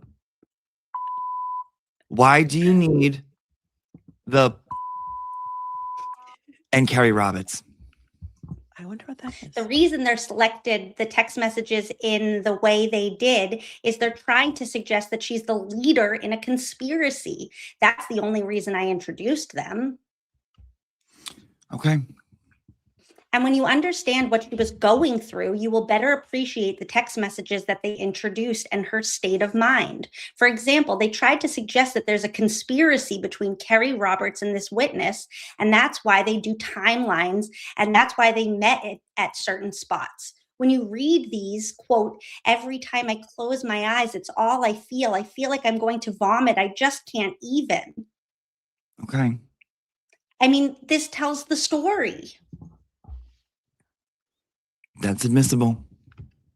On how there's tons of these, though. I can't stop seeing him in the snow. What's the date and time? Jen, this is awful. These are all in the same time frame. These are January 29th, a number of them from February 1st. These are on from January 29th, all of the stuff with her sister, all January 29th. And I tried to minimize it the best I could. This one is January 31st. These are our January 31st. And so the reason they made these decisions, for example, they were worried about talking to each other about information because the press was all over the Albert front lawn and people were saying the press is there and the stories are coming out. Okay. I mean, I don't want to belabor this, but I'm going to allow it, but you say you've never seen these in text? I just don't have this copy that they're giving us in terms of. But you've had the extraction of Miss McCabe's phone for a few years, right? Well, I just have 2 minutes to look at what they're propounding to produce for this purpose. You'll have the text message around the same time, right? I just got it 2 minutes ago from Mr. Brennan. The answer is we don't know. We don't recognize this document, this particular extraction, but that doesn't mean we don't have them. And I'm not suggesting, Mr. Brennan, that we don't have them. I just don't know that we recognize this particular document. All right. So we don't have to have the document. We have the extraction of the phone and we know what messages were on the phone. Your experts dealt with these messages that are on the phone, right? Yes? Correct. So start on the 29th and see where we go. Your Honor, my objection is still if there was context under the rule of completeness, if there was context within the group, same group chat, that would be one thing. These are not. These are specifically text messages of blank. She's a 12-year-old. Of course, they're going to be different in context. So your objection is on the record. Get started, Mr. Brennan. I have a copy. Can I leave it with the witness to make this go more quickly? Yes. One other thing. The defense is asking for a specific instruction that this is not offered for the truth of the matter asserted. I'm going to give it the same instruction I gave on those. Before he reads them. Okay. Thank you. I wonder who the 12-year-old was. The 12-year-old her daughter? Or was I think she was. I think they're asking she was older than texting 12. Her daughter. Kaylee was like 15, I think, at the time, or 14. She was not 12. Jen's daughter? Yeah, it must be Jen's daughter. Okay. But either way, the point is like, yeah, she's not acting like the quarterback of the conspiracy with every single person in her phone, just with specific people. Mm-hmm. And Hank's about to put his foot in his mouth in one of these. 160. Do you see that? Mm-hmm. Okay. I can't stop seeing him in the snow. Jen, this is awful. Who's that from? Carrie. Is your state of mind collusion? No. Objection. It's not her state of mind. That's Carrie's state of mind. Sorry. That's not scripted. 129.22 at 2:04:32. You're calling Miss Roberts. Every time I close my eyes, it's all I see. I feel like I'm going to vomit. I just can't even. I know how close you two were. Can't imagine how hard the situation is for you. Does this reflect your state of mind that day? Yeah. I'll allow it. We have to approach Objections noted. Next question. We need to approach on this particular text. Come to Sidebar. I need to see the text. What text is it? To Carrie. The text is from Kerry. What's that? It's from Kerry. It's authored by Kerry. Oh, okay. My mistake. I'll fix it. It's the last two. The last two texts were from Kerry. I objected. It was overruled. It happened again. I will fix it. I had it to Carrie. My mistake. It's from Carrie. It says outgoing. It's not. Which number is this? This is the one that they objected to. Yeah, which number is Jen McCabe's?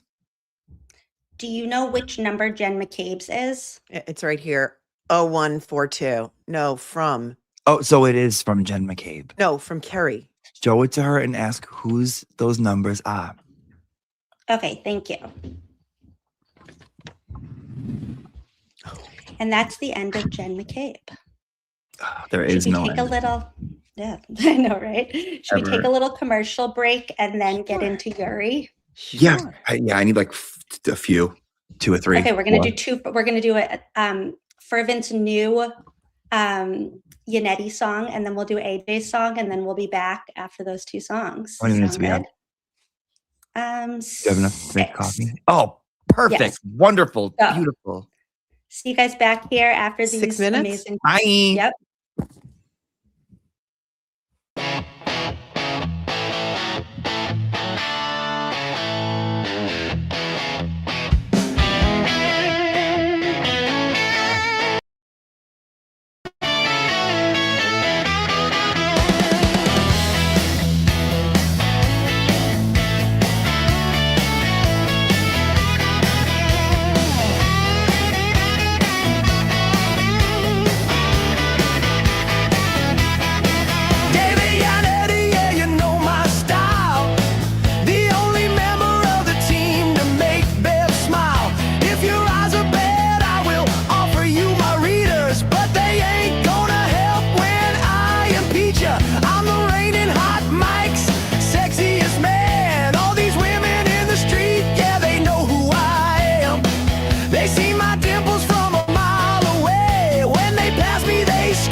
I put you on a pretty list.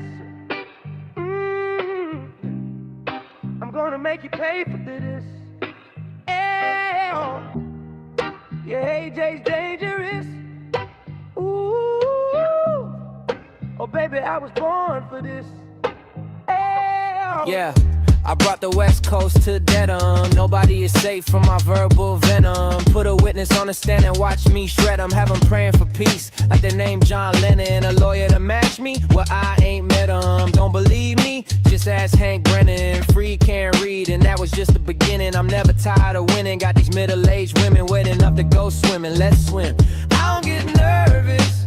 I make people nervous. I don't get nervous. I make people nervous. I put you on a ready list.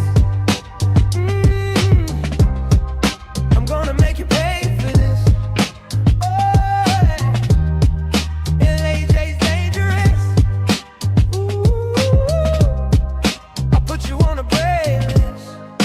Oh, sorry, Paul Pierce, Ray Allen, and KG, the real big threes. You Nettie, Bob, and me. Gonna come with the seat. Don't try me, you should know by now I always come with receipts. I'm out here penning letters like my name better roll. You got problems, Cox, and I think they're federal. Attorney Corey Hopkins, sure let him know. This ain't an episode, this a whole damn show. I don't get nervous, I make people nervous. I don't get nervous, I make people nervous. Ajax out here eliminating all you greasy motherfuckers. Ha ha ha.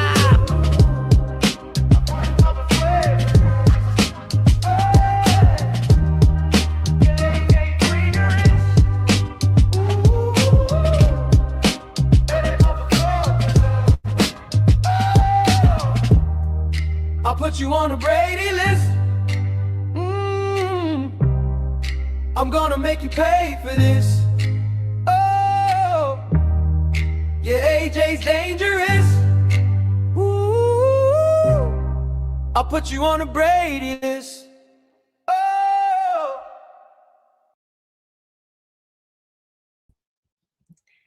Okay, hold on. I have to get everything back where it goes.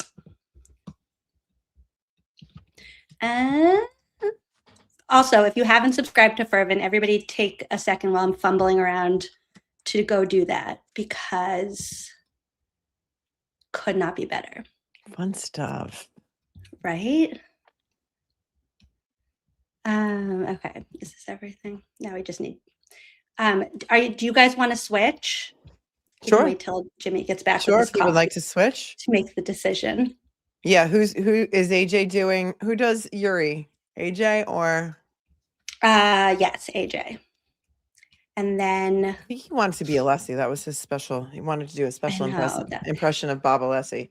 So I don't know if Alessi has much during these sidebars that you pulled. Yeah, I don't think he's in this one as much till he gets to Jimmy's best friend, Jessica Hyde. That'll be fun. Yes, so we could switch to Jessica fumbling. Hyde if he wants to do that. Perfect. Can I do a shameless plug for tomorrow at 3 p.m.? The King Ahmad Cruz, defense attorney for Edric Foss, will be on my channel live. Please come and watch. Send me your questions. Bring your questions. It's going to be fire. And he's going to tell us all the stuff that we couldn't hear. Well, I don't know how much he can really talk about, but there were a lot. He can tell us a lot about the pretrial and all the motions that he made and all the things that he was not allowed to bring to the jury. And we can tell him how much we appreciate him. And I'm very excited about that. So come on over at tomorrow at 3 p.m. I feel like that would be really good.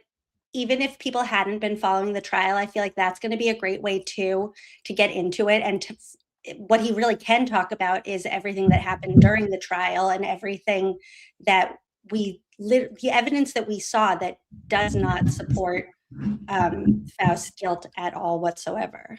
Yeah. Jimmy, we just made an executive decision that you guys will switch. You want to switch? All right. So I'm Nancy Bev. Well, not yet though. Not yet though. Oh, when we get to Alessi. Once we get to Jessica Hyde. All right. Okay. And then you can be Alessi. I feel like your hair is primed for Alessi right now too. Oh, I'm Alessi right now. No, so you're sticking with Bev until after Yuri. Okay. There's also a lot of Yuri, so don't get too excited yet. Just check your messages. Yes, I texted you. Okay. Oh, It's super secret. No one can know. Because oh no, the travel ban. Yeah, the TV. It's the TV. So you have to leave in 15 minutes? 6:05. Yeah, she just called me and asked. Okay. And I can't say no. Well, then I know you can't. Okay, so then let's figure it. Well, Mel, do you want to keep going then after, and then we can split up? Sure, whatever you want. I can go in the car, but I won't be able to be here. No, I don't want you reading in a blizzard. It's not blizzard. It's not even sprinkling out yet. Okay. Well, we'll figure it out. Jimmy has 15 more minutes. Okay, let's go. We'll make the most of it. Sorry, guys. I am trained in certain portions of it, but I am not an expert like them. Did you manipulate the phone in any way? No. Did you see Mr. Proctor manipulate the phone in any way? I don't recall seeing them, no.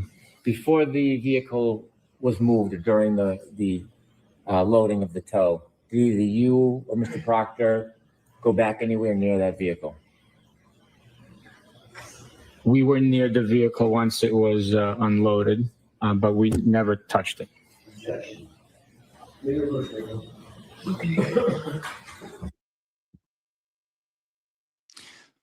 I was just going to strike the end of that answer. Thank you, Your Honor.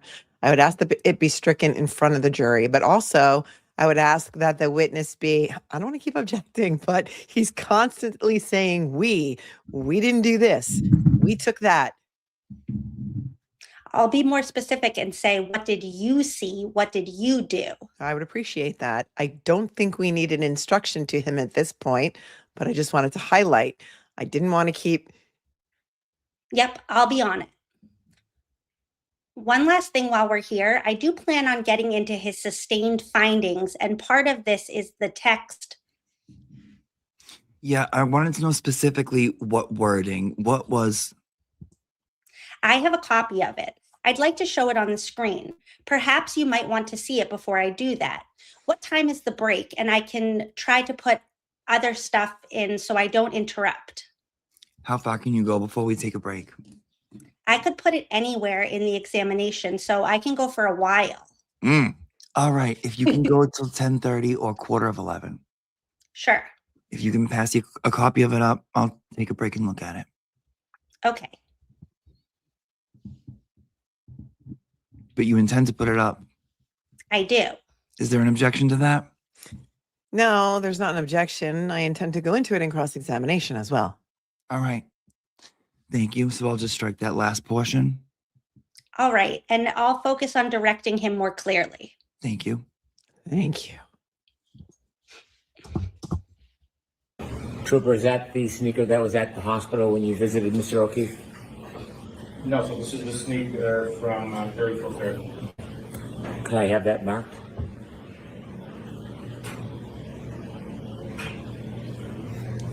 What is that, a left or a right sneaker, sir? This is the left sneaker. Excuse me, this is the right sneaker from.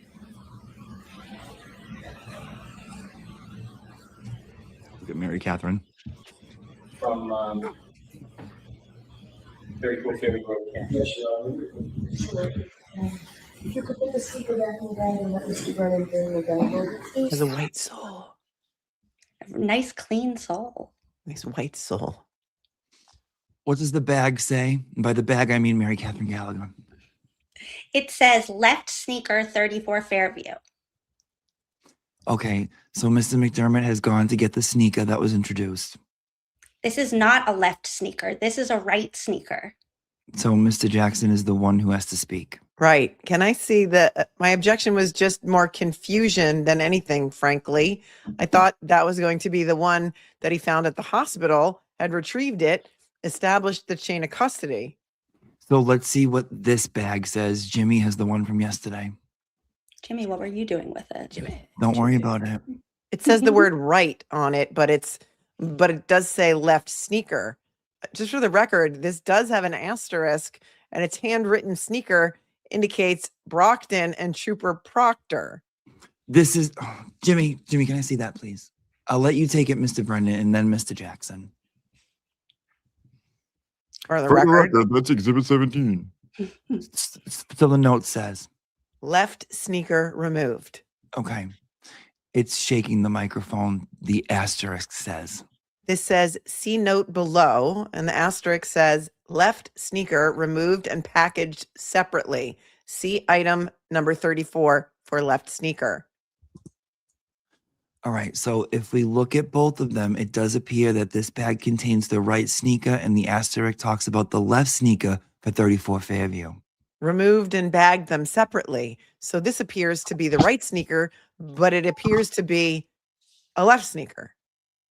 Your Honor, if I may, these items were handled by the previous jury, and I believe inside the evidence bag, there's a Ziploc bag that has a left and a right. This is making noise for the microphone. I think one of the Ziploc bags, those aren't part of evidence.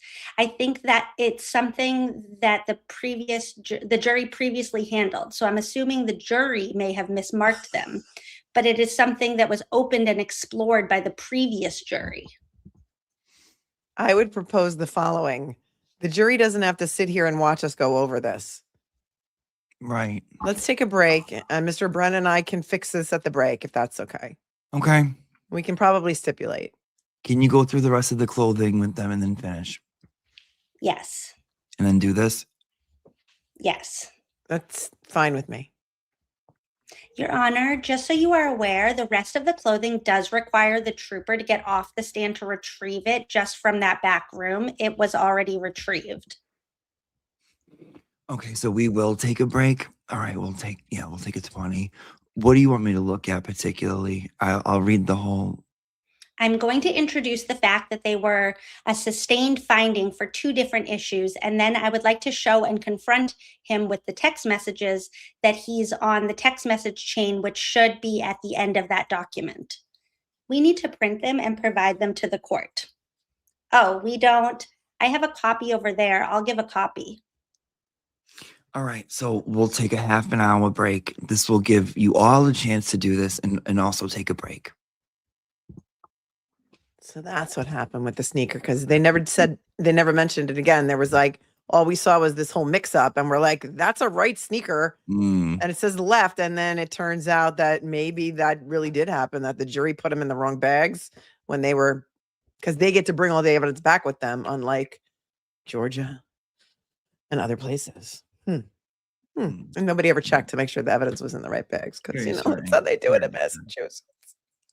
Or seems like a really good excuse. Yes, that too. One. Either one. Whoops. Hold on. Plexiglass shirt. Could you show the backside, please?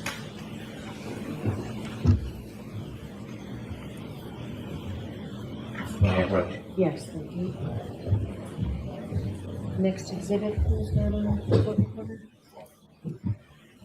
Exhibit 88. Thank you. No, I'm sorry? Oh, okay. Did he have a blanket on his lap? Wait a second. What was that? Did he just take a blanket off of his lap and like? Oh. Did you see that blanket, Yuri? No. Just rewind that last clip like a little bit. Okay, now watch. He puts the shirt down. Could you show the backside, please? And then he picks up this blanket, like as if he was sitting with a little blankie on his lap. Like I have a little electric throw blanket that sometimes I put on my lap while I'm sitting here, but. Exhibit 88. Look, what does he have there? That's his What blanket. is that? Linus. What was that? Yeah. Linus. Sometimes he rolls around in a wheelchair. He gives the FDR look. I thought you said there was no objection.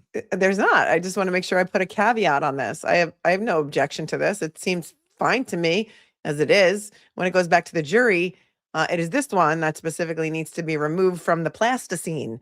There's specific evidentiary value to them seeing the sleeve. Agreed. I don't have any problem with this. So let's store it like this for now. Right. Agreed. It is likely, Mr. Jackson, not just before it goes back. Excuse me, Mr. Jackson.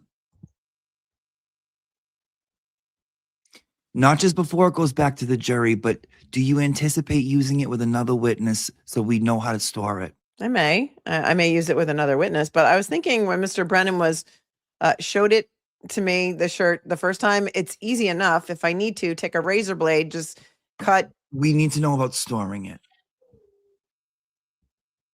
Yeah, so I can get it. I have no problem with it being stored for the timing as it is. I may, with one or more of my experts, need it. Just give us a heads up so we can have it. I certainly will.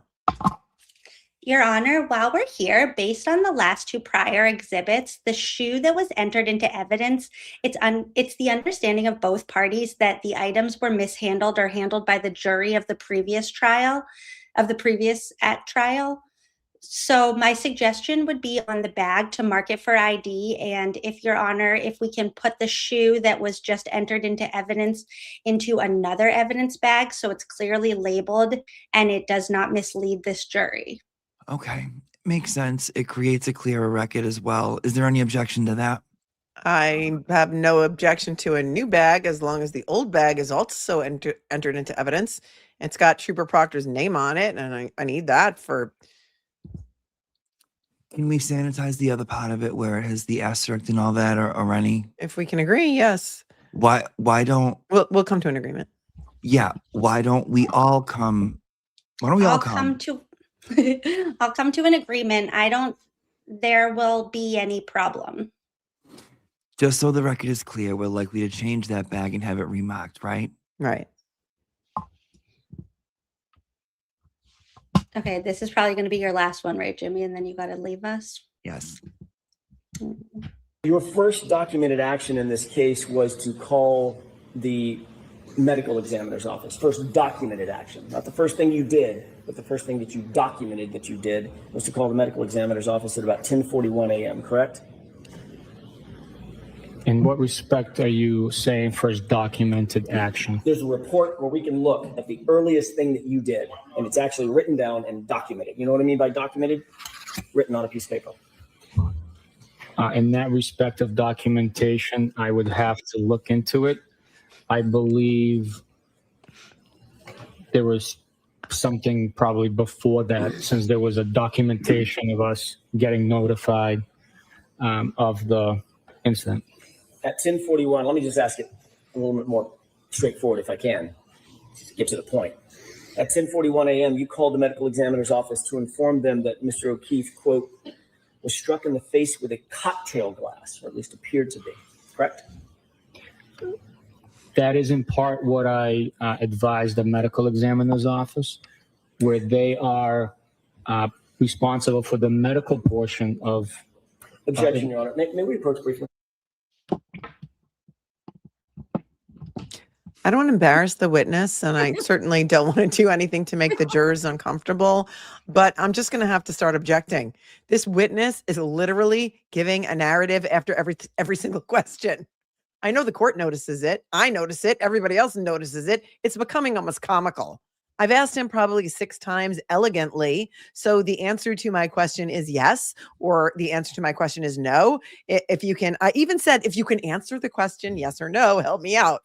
This is going to take 5 days if this continues. I'm going to ask the court to admonish if we could take a 5-minute break. I'm going to tell him to focus on your question and answer your question. Thank you. I will note some of the questions are not accurate. For example, he was asked if the first documented event was calling the medical examiner's office. It's not, and it's not his document, so it becomes a confusing question, and the predicate isn't there. I agree this witness should answer the questions directly. However, some of these questions can't be answered yes or no. You're most effective with the ones that the questioning are like the bare basic with this witness. I'm going to try and pare it down as much as I can. A lot of your questions incorporated 2 or 3 points, and you know, with a difficult witness, if he disagrees to one, you get nothing out of him. Understood. I will do my part as well. All right. So I'll just tell him to do his best to answer your question, and let's be grateful his cuffs are a little shorter this time around, okay? Do you have the dictionary ready? Okay, thank you so much. you, Yeah, Jimmy. I gotta run. I gotta go pick up you. my niece.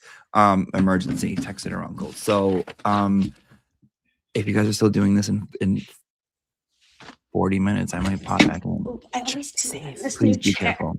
Drive safely. Thank you so much. I appreciate it. I'm grateful. Thank you for having me on. God bless.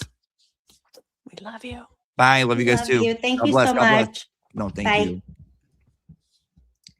you. I feel like we could still, just on each sidebar, we could kind of see who Bev is talking to and see Sure. how that goes. Sure. I'm getting couple- my at least a eye couple. is starting to twitch just from listening to all of the shenanigans that we didn't get to hear about. Like my eye is literally starting. Is anybody else's eye twitching? Oh my God, this is so much was hidden from us. And it's hidden with an attitude of like, well, I don't understand why you're even doing this. It's like, because this is the whole point of the trial. Right. And Yuri can't answer the questions because they're not going to call Proctor. And a lot of that shit was shit that Proctor did. You can't have it both ways. You can't say, well, he doesn't have to testify about that. And then them say, well, we're not calling Proctor. And then him saying, well, I was really the lead investigator. Proctor wasn't anyway. But they could because they got away with doing that. Okay, let's see how this goes. I mean, me and Corey did it, just the two of us. Yeah, sure. Oh, this was still part of that one. Okay, wait, Wait, we didn't do that. We didn't do this one yet. Yeah. That was. I think there was one page right before that. Yeah. I'm going to try and, right. Okay. Got it. Wait here. It's one of the photographs taken from Mr. O'Keefe's emergency department room. Do you recognize the shirt or shirts that you earlier described as being in that photograph? There is an orange shirt depicted on the floor to the left side, yes. Your Honor, I'd ask that be marked and entered into evidence. No objection. Okay. Well, that's being marked for me. We approach very briefly. Your Honor, I would at some point, I would like to show this to the jurors, but I don't, out of deference to the family, I don't want them to have to see this. Are you going to crop it? And I wasn't going to. I think the jurors are fine seeing it. do you care if the family sees this? I prefer they don't. Prefer, Oh, that's Brennan. Okay, go. I prefer they don't. I appreciate the kindness. Perhaps we can. Do you want to do it right now? You know what I could do is I could. He has to show it right. He has a right to show it if it's important. That's what I was thinking. I could just. I'm happy to do that. To walk it by the jury. Yeah, exactly. The cameras are right, so if they don't see it. Oh, that's a good point. May I have a minute? Yes. So the record is clear. Miss McLaughlin said she'd like to give the family a heads up, and it appears that's what she's doing. There's no objection. The family understands. All right. Thank you. I appreciate that. Just talking to myself now. Okay, wait, hold on one sec.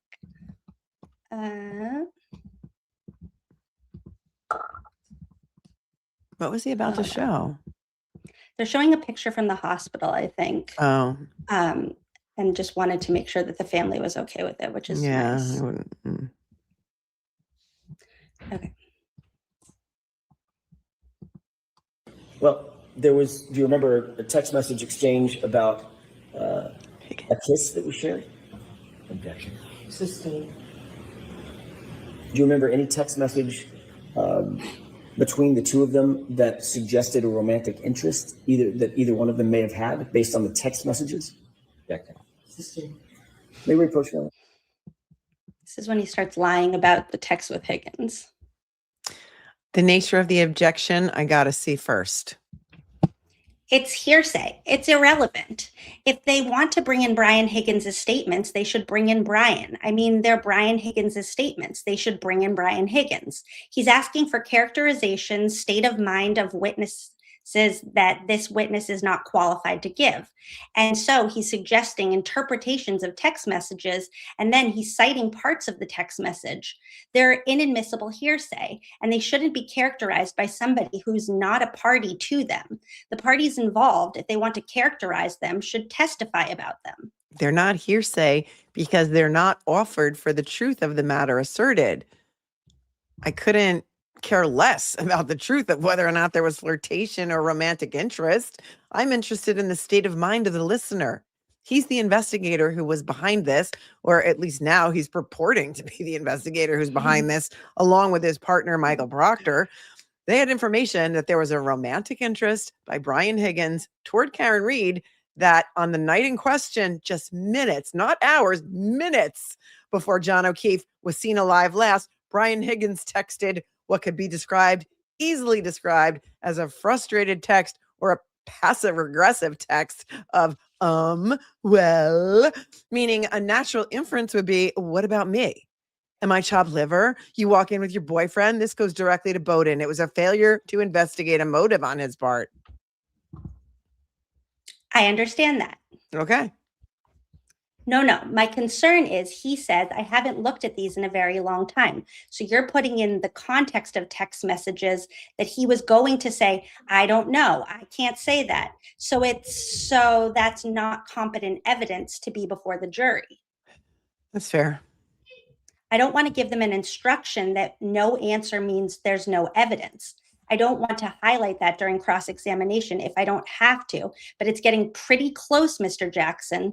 So he needs to see them before you ask him questions about this. If we could, I've got the texts. I was trying to avoid that because this was going so slow. I was trying to move things along with leading questions, but I'm happy to do it that way. I can have him review the text messages and then come back and talk about them. It's going to take a minute. You see. So maybe he can do that during break. He can, but the other concern is the defense. The problem they have is they're trying to draw an inference regarding state of mind of parties to make these relevant at all. There was no evidence that Brian Higgins was in any way involved in touching, hitting, or killing John O'Keefe. So bringing in a text message under the purported guise that it's this witness's state of mind, and then they try to infer or imply or even come out and say that this is what this means to the jury, creates the illusion that there is conflict between Brian Higgins and the defendant. And that's not a fair inference because, number one, they don't have the text messages, they don't have the authors, they don't have the state of mind. And what the defense is going to try to do is they're going to try to create their own predicate. They're going to suggest because of what's written in text really has nothing to do with this witness. He's just the vehicle. What is written in these text messages provides someone else with a motive to do something which there's no evidence of. And so it's misleading to the jury. It's going to be confusion. It's going to be prejudicial. They should call in the witness if they want to have evidence that there was some type of jealousy or motive. They should call in the witness if there's evidence that a person committed an act. They don't have that.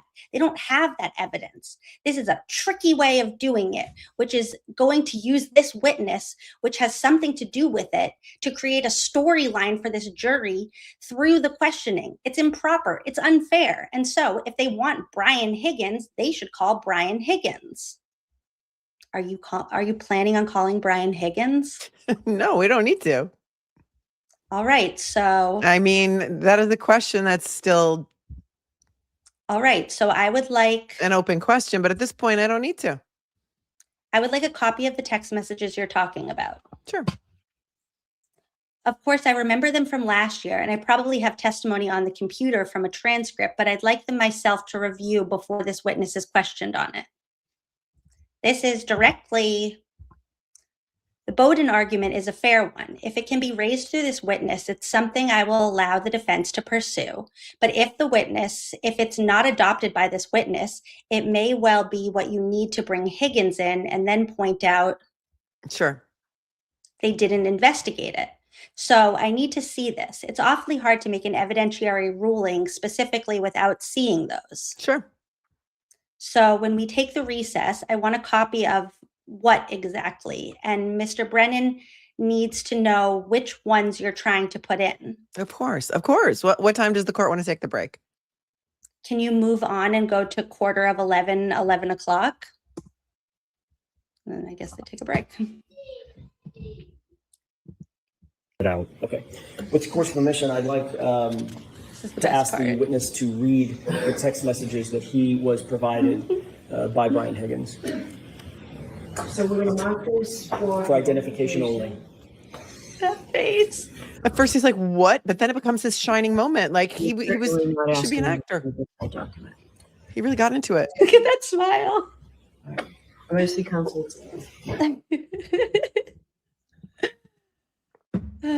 All right, make an offer of proof, Mr. Jackson. Sure. I expected to ask this witness whether or not the text messages reflect a certain tone and tenor in his mind, a flirtation of romance or interest by Brian Higgins and Karen Reed. It was suggested to me by the Commonwealth that if I go there, which I think I'm absolutely entitled to go there, that the Commonwealth may intend to seek the admission of all of these to have them read.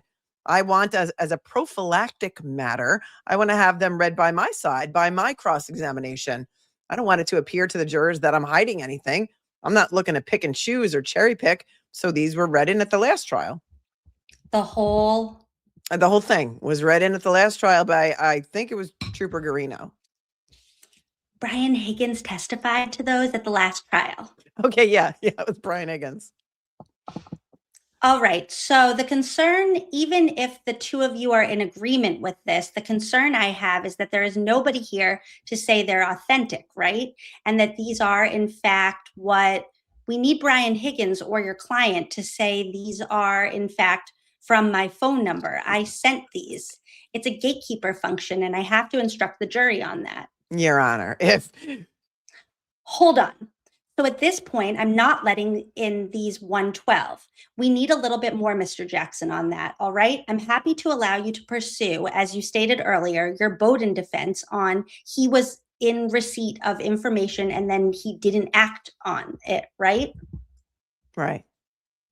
The trouble that I have with your question is when you say things like obviously flirtatious, it's a subjective term, and you've got a difficult witness who isn't going to give you that.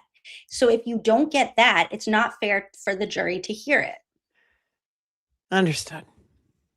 So you can narrow this. If there are certain messages that you want to ask him about more, we'll do that. You're in agreement with all of this going in? Gosh. Now,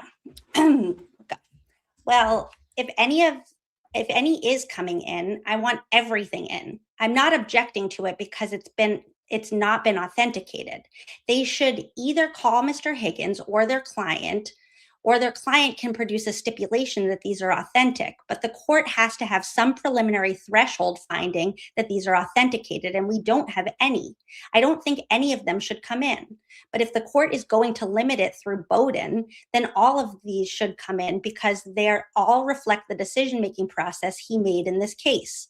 And so, from my perspective, they're going to take select pieces out of context. I'm not saying deliberately, but it will be out of context, and we should have the entire document in. And I'll use it thoroughly on redirect examination. It still has the authentication problem. That's why I objected inarticulately by saying somebody should be in to talk about these. But if it's going to come in for Bowden, with a limited instruction, whatever they don't go into, I intend to have Trooper Buchanan read.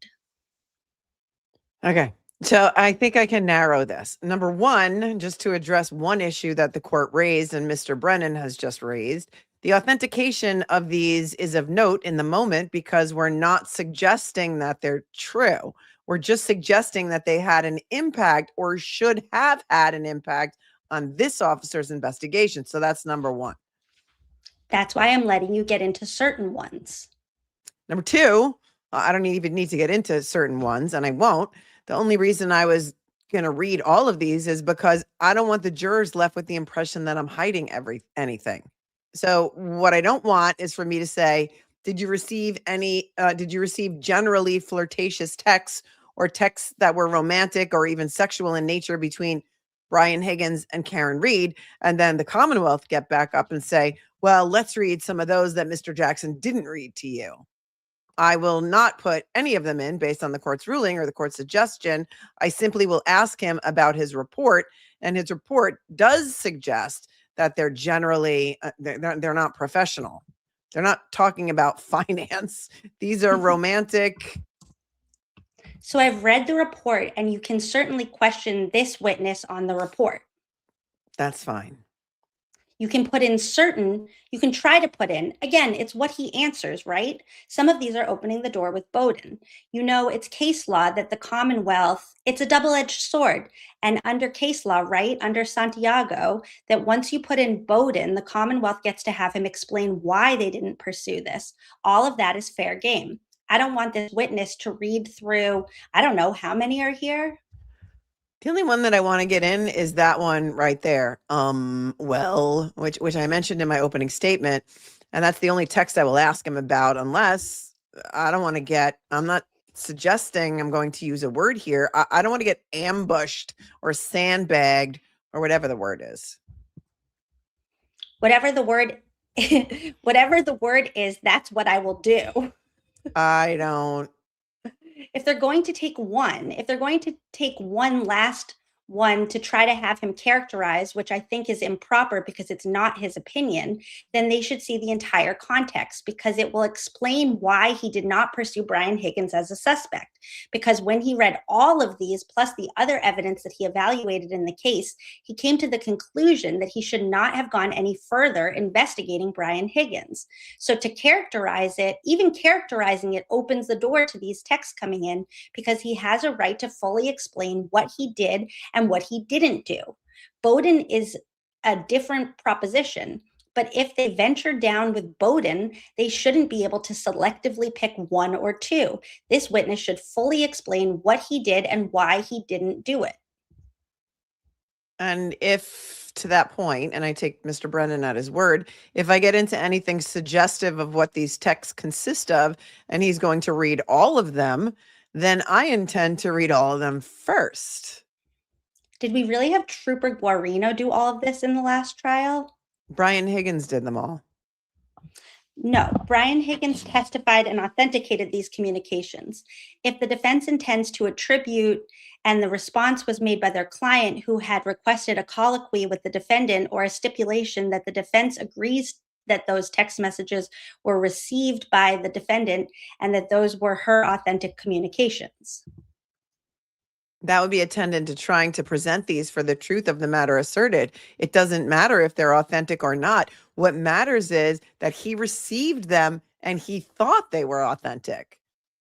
But the jury has to determine first. No. Yes, the jury has to be instructed.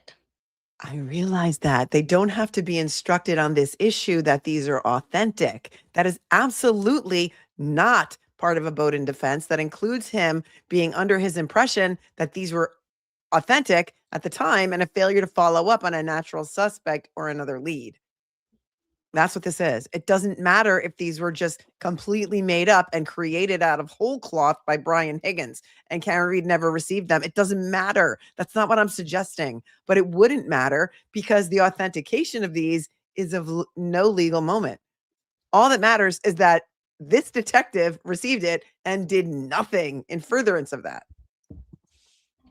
Except for the jury to first even get to that. The jury has to be told before they can even consider any electronic communication. And I will give an instruction that it goes to Bowden, which is not to the truth, but still, before they can consider any electronic communication, they must first find that it's more likely true than not that the person who authored, sent, created, or transmitted was in fact the defendant or Brian Higgins. They further instruct that if you do not find it is more likely true than not that the defendant was the person who authored or created or transmitted the communication, then you may not consider that electronic communication in deciding this case. They have to be told that first in order for me to get it to them. We need more than just this. So you got a report, you can use that at this point. Later, you can put all of this in, all of this maybe in. You can certainly put it through Brian Higgins if he testifies or your client, but you can put in what you're looking for in Bowden. You have police reports, certainly. Agreed. Agreed. What I don't want is what's good for the goose is good for the gander. Then the Commonwealth can't turn around and start reading this. That's what I want to obviate. It's going to be patently unfair if I do what the court indicates, which is what I want to do. And then the court says, oh, he just opened the door, Mr. Jackson. He gets to read all these text messages. Do you want to get beyond what's in Buchanan's report? Yes, because it's going to create an impression characterizing what's in here. And I don't think it's an accurate impression. And so leading the jury to speculate on the nature and the depth and the intensity of the relationship, which they'll then argue by interference in the closing, a motive to kill, which is not reflected in these text messages, that would be unfair. And I won't be able to counter it. If they're going to get into Bowden and his state of mind, he's then entitled to explain it. His state of mind regarding these text messages or regarding the conversation he had with Higgins. No, regarding not only these text messages, but his evaluation of the entire case. Once they open the door to Bowden, he can explain why I didn't go in this direction, and he can evaluate any part of the case, including these text messages, because it fully explains they're trying to present Mr. Higgins as a threat or a person who caused these injuries. Any of these police officers thought that to be credible should have pursued it. But if he didn't think it was credible based on his investigation separately and based on the communications, he gets to explain that to the jury. That's the dangers of Bowden once you open the door. And so by trying to characterize this and create an impression, we believe it's not going to be an accurate impression. And so in order for the jury to understand the predicate, the actual impression, they're going to need to see. So I'm having difficulty with, you're sort of having contradictory arguments, right? If it's coming in, I'm going to ask you to stop nodding, Mr. Alessi. Your Honor, let me make 2 comments, please. First of all, no. I have a bad neck. Hold on 1 second. Your Honor. Okay, Mr. Alessi, I'm going to ask you to just hold on. I have to hear from Mr. Jackson. We're 10 minutes now into a sidebar where the jury has already been out for 40 minutes. So this is Mr. Jackson and Mr. Brennan. We know more. Ms. McLaughlin. That's what I was going to comment on, Your Honor, is if you let 2 people argue, we should also. So the problem I have is the authentication argument. And then also saying if I let it in, it all comes in. So I'm not going to give you both. I'm not going to have a colloquy with the defendant as to whether. Okay. But I'm going to give the instruction about authentication. And I'm going to give just that they're not to use for the truth, only to go to the knowledge of this police officer. I'll withdraw my request for authentication and I'll rely on using those in response to a Bowden. All right, so that was the main issue that I had, was the contrast between the 2 arguments. So if he's going to read them, do you have them up on do you have them to produce on the screen so the jurors? No, I wasn't. Are not. I wasn't going to produce them. We weren't expecting this. We tried to produce these to help. We could put something in, but we haven't even contemplated this yet. And we don't need to. He can read them. These are jurors who can take evidence any way they want to. They don't have to see them. So we can try to get them ready, but they're not ready now. You won't get your redirect for a while. In order to assist the defense, we would help, but I just don't have them available right now. All right, so I'm going to let this into evidence. I'll do it in front of the jury. I'm going to give them, are you going right into this? Yes. I'm going to give them the digital evidence instruction authentication, and I have to give as they are gatekeeper function first. And then I'll give an instruction that they are not to use this for anything for the truth of the matter. Okay. That's why I said, let me know if you need anything beforehand, but all right, we'll go back and do this now. Oh my gosh, she's so passive aggressive. She can't help but just be rude every time that she does something a little bit, asking answering the defense what they want. She just has to be a little bit rude to them too. Oh yeah, there's always a backhanded sort of insult. Yeah. There's always the backhanded, I hate you. So at the end of that, now. Yes. Okay. So you'll be Bev on the next one. Okay. At the end of that, it sounded like they weren't going to let Yuri read all of them. Am I wrong about that? It sounded like Brennan withdrew his objection to them having to be authenticated. And so Alan's like, I want him to read them all in. I don't want it to look like I'm hiding something. And then I think he does read them all in, but I don't recall that they were put up on the screen this time, because I remember the camera focusing on him the entire time reading them. Actually, there is the sidebar halfway through, because they Oh. start off not, and then it's going way too slow, and then there's a sidebar where they do end up putting them up. Oh, that's funny. That's funny. It's actually like the funniest one. Hold on, we're gonna get to that. Brian Higgins, I can't read. I thought you creeped John's phone. Brian Higgins, I can't read. Ha ha. Can't read too. Brian Higgins, no way, with an emoji X person holding an X in front of them. I was the last person in Greeter, Canton, who didn't have your pound sign, number sign. I think even Carrie has it. I'm going to see counsel at Sidebar for just a minute. She's like, oh no. Okay, you're Bev. There has to be a better way. Can we take them electronically? It's not just that it's going to take forever. It's not landing on the jurors. Can I bring Cindy up at Sidebar and ask her? Yes. I mean, it's better for everybody. I have no problem. I just don't have it. She has it. All right. So maybe Mr. Jackson can just reach over and speak to Miss Gilman and then arrange how they'll do it. Dave, will you get Miss Gilman for a minute? Can you do anything else while we set up? I have to look at my notes, but probably it's just a little clunky, but I could probably, if you could do so, I think these jurors will welcome a break where testimony actually moves a bit, especially now. It's been more than an hour that we've been either here or there. Ms. Gilman, do you have this document? Yes, Your Honor. Is it something you can get your hands on quickly? I have it ready to go. Oh, okay. Mr. Jackson, Ms. Gilman has it ready to go. Oh, perfect. That's perfect. So she has it. She can take a minute and get it ready to go. You're the best. All right. Hopefully this moves a little faster. At least if the jurors can see it. Does he have to read every question mark? No, he doesn't. I can instruct him if you'd like. He doesn't have to read the emojis or the punctuation. No, agreed. Although I'm not sure he'll know exactly what that means. I'll say the little pictures. I can understand that, yeah, and the punctuation. But I mean that respectfully. Now, I know over the years of hearing him testify, that's consistent with my experience here. It's a non-native English speaker.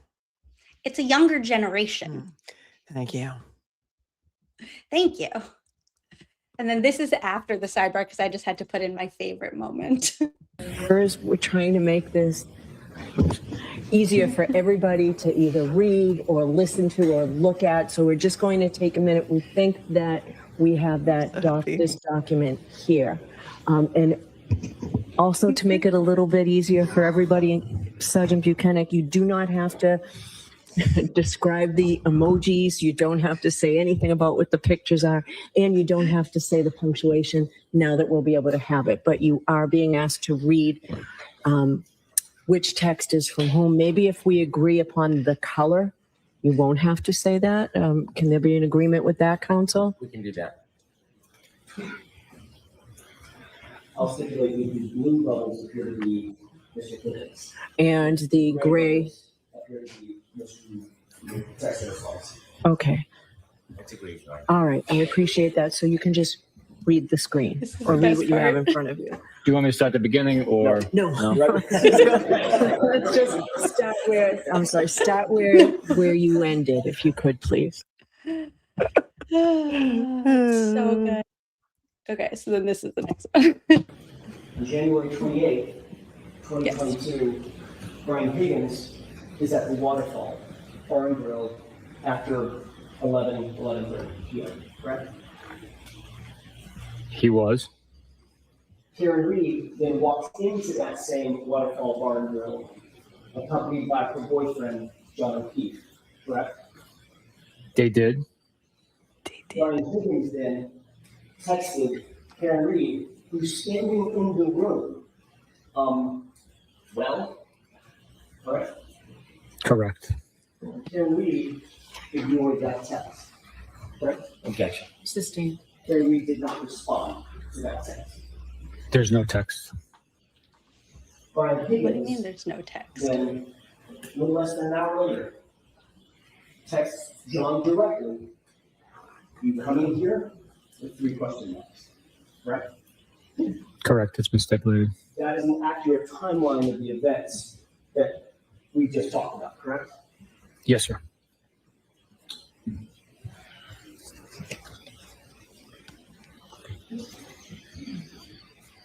It's like he's dressed for a funeral.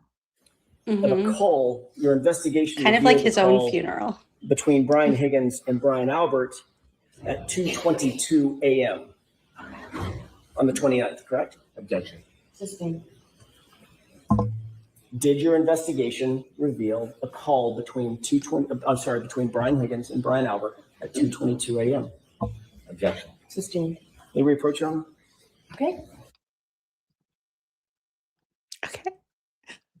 He wanted to approach. I don't understand the nature of the objection or the sustained. How is that possibly an objectionable question? Go ahead, Mr. Brennan. You can make a record. Your Honor, number 1, it is hearsay, and it is an attempt to get in phone records substantively to make an argument implying some type of concerning behavior, which I think the attorney will try to do through his questions. It is irrelevant to Bowden that there was a call between Mr. Higgins and Mr. Albert. It has no relevance. It doesn't have any impact on the police investigation focusing on the defendant.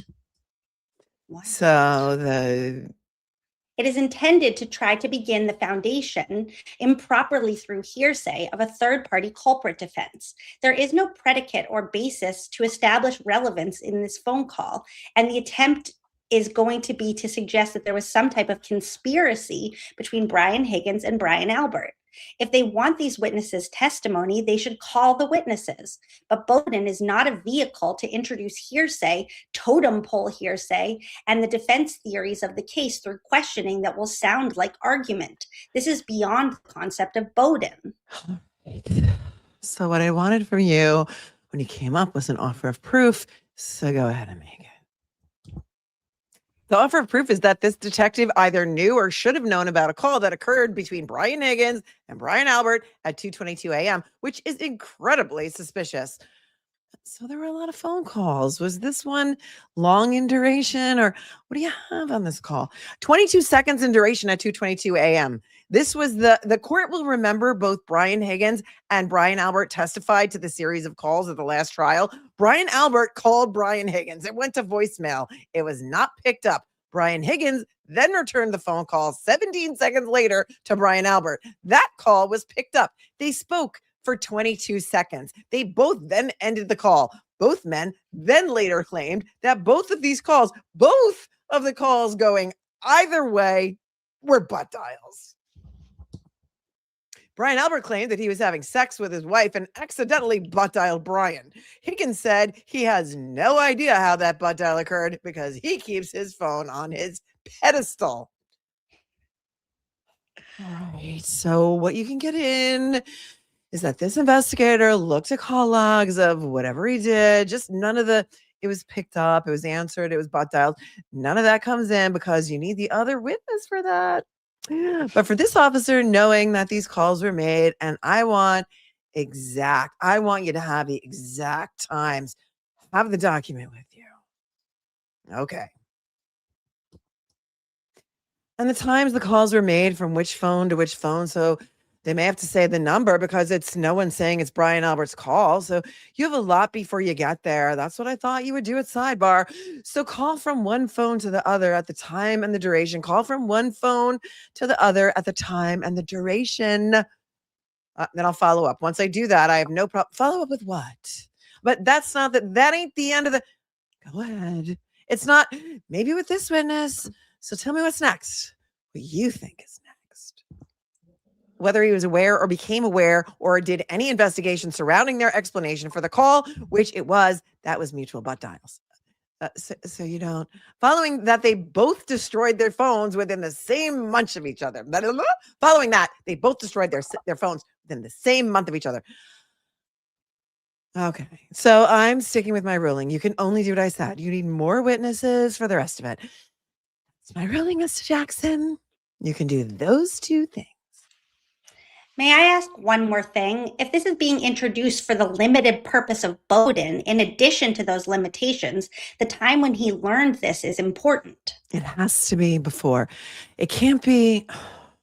Go ahead. Whether he was. Wait, sorry. Wait, is that the right? No. Okay. They should ask him his state of mind. When did you learn about this call? Because he had it come in. Because it came in a year later, then it wasn't part of his thinking when he pursued the charges. And the timing is also relevant. That's right. That's to Bowden. It is.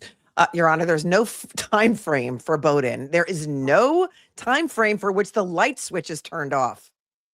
So certainly after the last trial, it's too late as far as I'm concerned, or at the last trial, get a time frame from it. So Brennan is basically arguing there, oh, they got this evidence so late. So even if it was exculpatory, it doesn't really matter because it was like so late that they got it. Because they got it through TUI. Yeah, but they still got it through before the first trial. TUI was before the first trial. Brennan didn't even watch the first trial. No, he read the transcripts. He did this. We need a time frame, Mr. Jackson. I'm Wait, your Bev is so good. That We just need a time was frame, Mr. Jackson.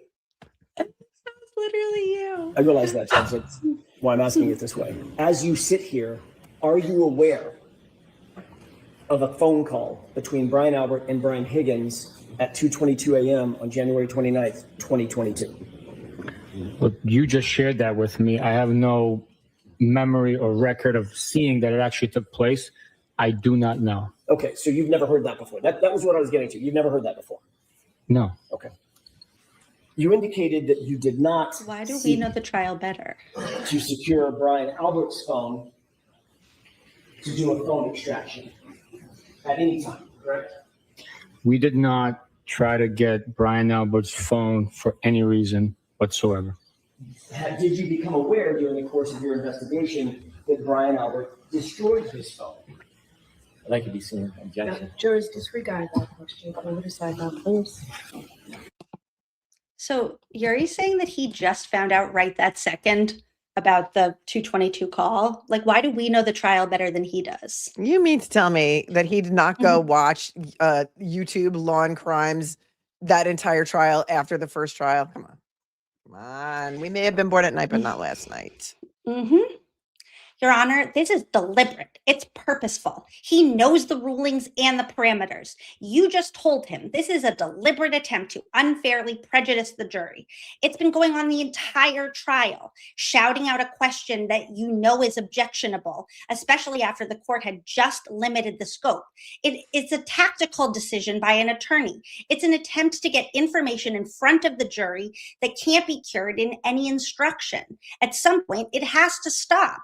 I have to get up and object to questions that I know are coming in before they even start. Can Mr. Brennan please lower his voice? No, before they even start, I know it's an attempt to vehicle inappropriate, inflammatory information in front of this jury. You just made a ruling, and now I'm required to ask for sidebars. It looks like I'm protecting or hiding something. It's deliberately purposeful. It's unfair. That is a complete misinterpretation of the facts.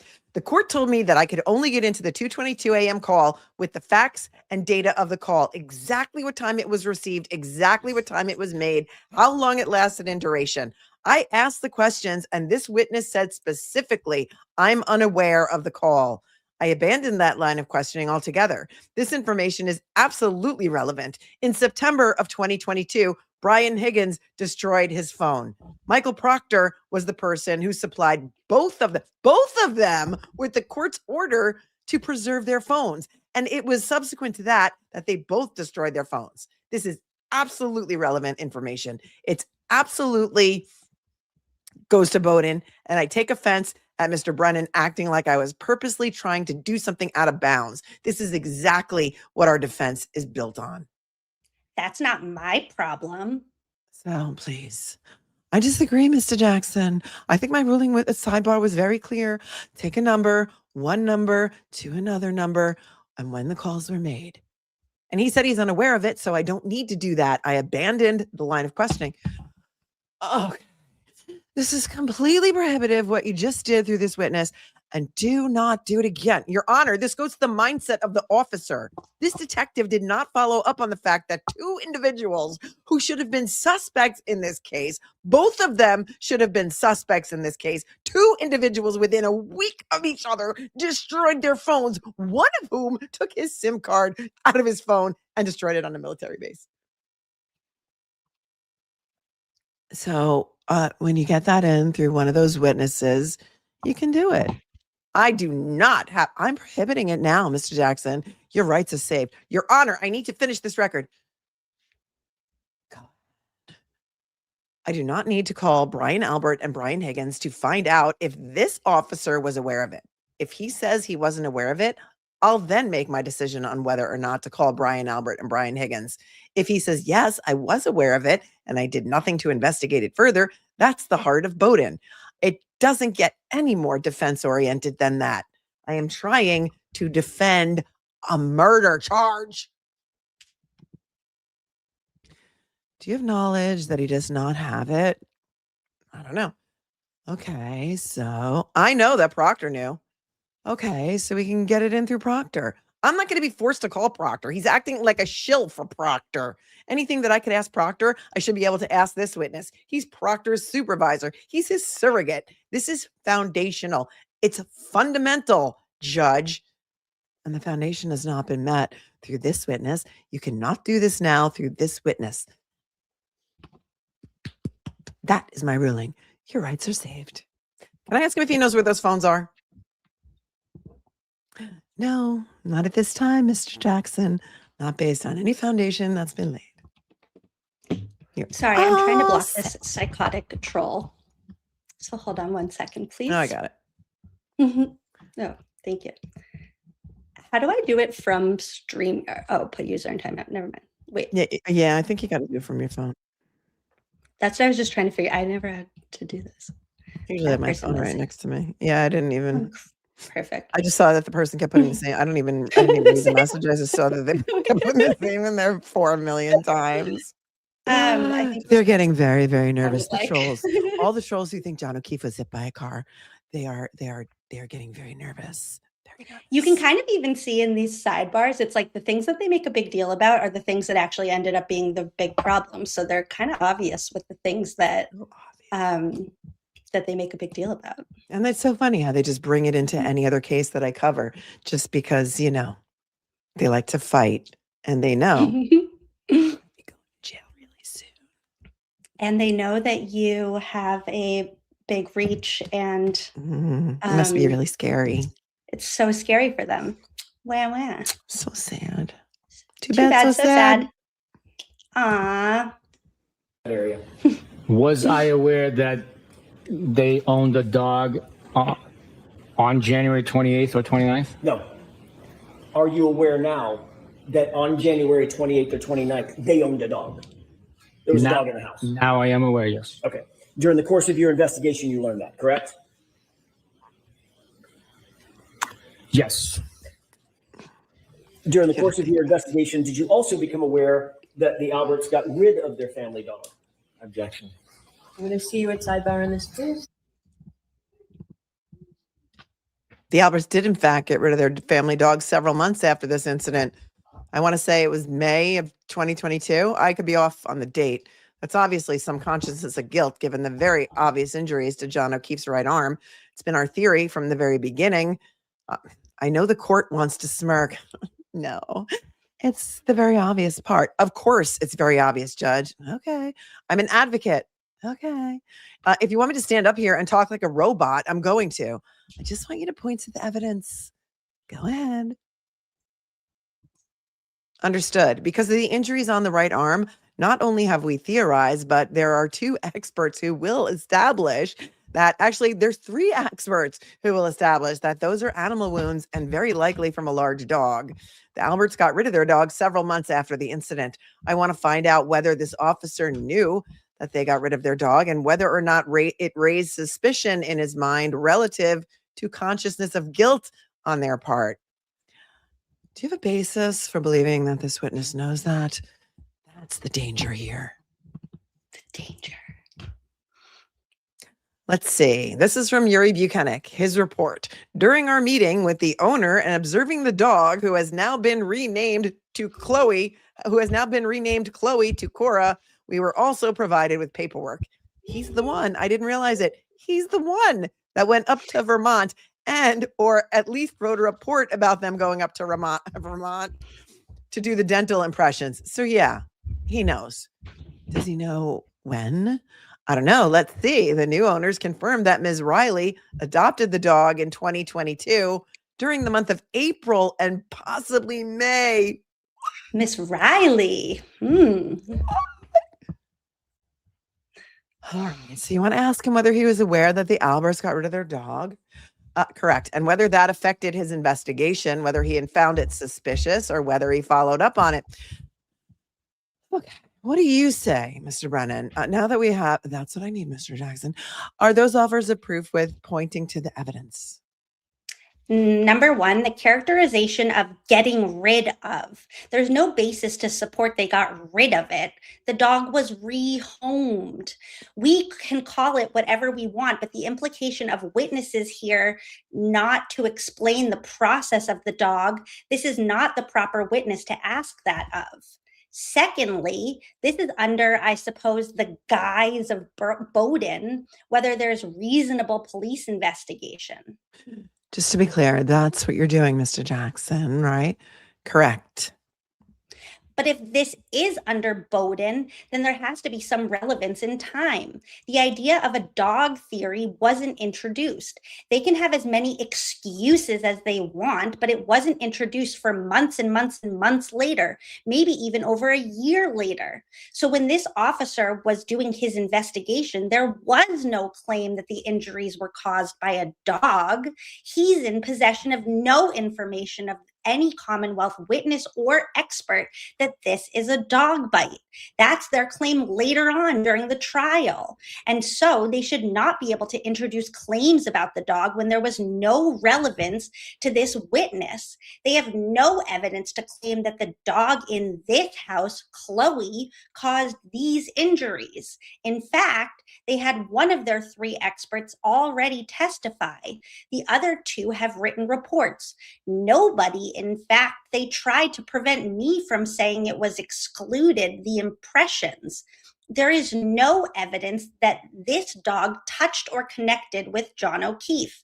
So to create an implication, there's no good faith basis for it. And so the idea that Chloe could be the cause of the injuries is totally unsupported on this record. This argument is attempting to show a causation argument between the injuries and this dog, and they'll never be able to prove that. They'll never be able to prove that.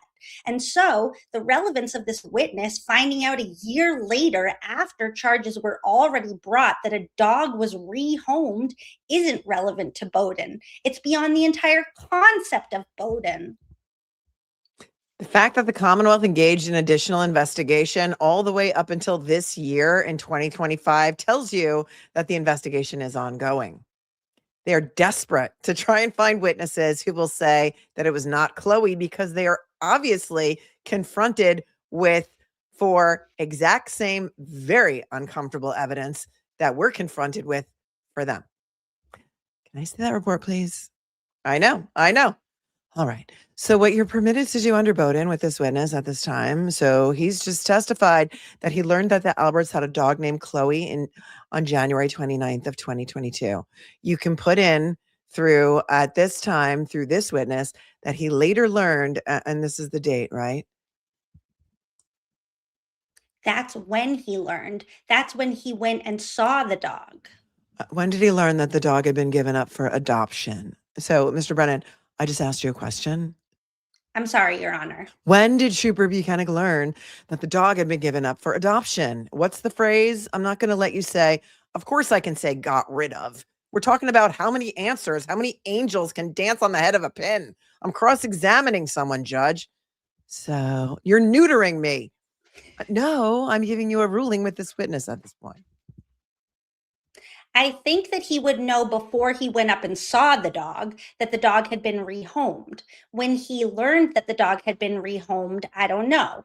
This is... So find out from him when he learned the dog had been rehomed.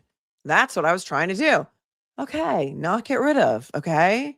You're denying the ability to cross-examine a witness on the issue of whether or not a family got rid of their dog? How much more English can it be? Got rid of, rehomed. I've never heard the word rehomed. That's not my word. That's the Commonwealth's word. I don't have to adopt. Hold on. I'm concerned it's argumentative. Tell me what the question is that you want to ask. At some point, did you learn that the Albert family got rid of their dog? Okay. Got rid of it by selling it, got rid of it by rehoming it, got rid of it by adopting it. You get rid of a car, you get rid of a watch, you get rid of a ring, you get rid of a dog. I didn't say kill it. Go ahead. The objection I have is that they're trying to reflect the state of mind of Brian Albert, and they shouldn't do that through this witness. They should call Brian Albert. He learned that the dog, to say got rid of it, suggests the state of mind of Brian Albert. Call Brian Albert. He learned that the dog was no longer at 34 Fairview. Whatever he learned, I don't know. He later learned where the dog was, and he later visited the dog. Your Honor, the Commonwealth can't have it both ways. To say he was rehomed is also getting into the mind of Brian Albert. Got rid of is simply the most basic English language. Both base, it's not invective, it's not argumentative. They can say what they want. Did they get rid of it? Yeah, they got rid of it. How? By rehoming it. Did they get rid of it? Yeah, they got rid of it. How? By burying it in the backyard. Get rid of it is basic English lexicon. Oh, tell us how you really feel. Oh! Tell me what you want exactly from this witness. Did you learn at some point during the course of your investigation, the Albert family got rid of their dog? So we need to find out when they learned. Okay. Right. Well, not just at some point. The predicate question is, did you learn? And the second question is, when did you learn? The first question presumes the facts not in evidence. Well, you can do it on cross-examination. I don't think I should be able to say rehome either, because I think that is trying to get into the mental state of... So you can say get rid of, and you can go back up. I agree. There are certain things that you need a witness for, but I agree. Mr. Jackson's convinced me that it is a common term. Okay. Thank you, Judge. I appreciate it. Good argument. Oh my God, he won one. He won one. Well, because he's about to say, well, Chloe's buried in the backyard. She's like, okay, you can say got rid of. It's fine. Right. They put him in the pool at the brother's house, and then they refilled the pool. I mean, wow. So that's all he had to do is just threaten something worse. It's what's that like sales tactic where you go like really far and then people say like, no, I'm not going to donate $100. I'll give like $2. Yeah. And even after that, then Brennan's like, yeah, actually, like, I don't think we should say rehome either. Just don't bring up the buried in the backyard, okay? I had never heard the word rehomed until this trial. Did you? I mean, anybody out there with pets? Is that something that's commonly said, rehomed? No, because rehome if you my got pet. rid of I mean, your I don't know. Maybe it pet, is. Rehomed. No, I mean, it's like hard to remember now, like what I knew before this and like what I knew because of this. That's true too. Yeah, it's true too. There's a Rehomed. before and there's an after. Before Karen Yeah. Reed's trial, after Karen Reed's trials. Yeah. I mean, it sounds like something I probably, but it's like, it would be a weird term because it would either be like a sad thing you're talking about, like, oh, we had to put our dog up for adoption. Right. Like rehome, just even that alone, it doesn't feel as like kind as they want it to sound. Yeah, people are like, rehome means adopt out. Yeah. But a lot of people had never heard that terminology before this trial. No. So I don't know. It is normal, says virtual juror. I mean, I got dinner waiting for me soon. So how much more do we have? Yeah. So what I was going to ask you, what do you want to do? We could call it for now, and then. Are there more that are going to come out? Because we could do the rest of these, and then we could, if there's any good ones from trial 1, we could do that in a different episode. It's a whole other episode. There is still a whole bunch. There was like a ton in this one. I don't know how to see how many, but there was. Yeah, I think break it up into 2 shows, and that way, you get more views. Yeah, so let's. Because 3 hours. We've been here for 3 hours, right? 3 hours is like long. That's a long show. 3 hours was good, and we need Jimmy back.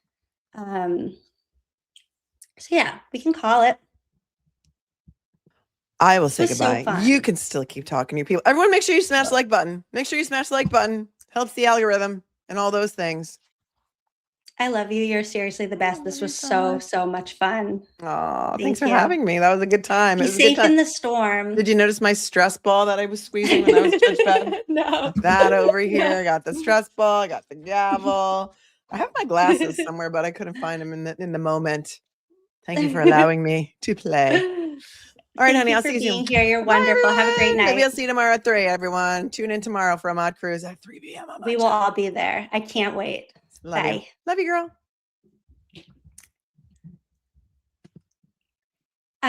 You guys are seriously the best. This was so fun. Let me do this. I'm going to do a quick fervent break, and then I'll say goodbye to you guys. And this was wonderful, and I love you all. So give me 2 seconds.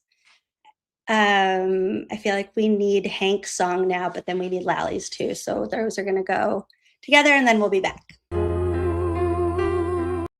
Biting my tongue for so long. Fuck you, Hank. Think you're better than me. Fuck you, Hank. You are not Lally. Fuck you, Hank. Think you're better than me. Fuck you, Hank. But why don't we see?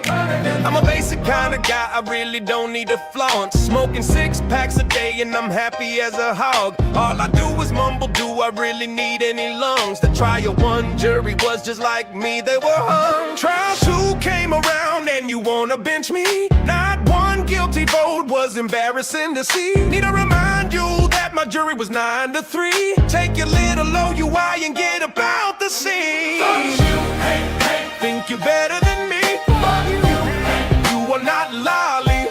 Fuck you, Hank. Think you're better than me? Fuck you, Hank. Well, why don't we see? Oh, I know what will get us the win. Ask Rachel about his fucking ham sandwich again. That'll prove this beyond all reasonable doubt. Oh, who am I kidding? This shit is a rout. It appears that I made a mistake. You took this case so damn personally, and I hold that opinion to a scientific certainty. You weasel face, fuck bet, Arkham Major P. Even with all the help you got from Beverly, standing ovation. What a robust cross. Psych. Your nerdy ass looks so fucking lost. Just think, $500,000 was all it cost to get our asses kicked in the fucking law. Fuck you, hey, hey. Think you're better than me?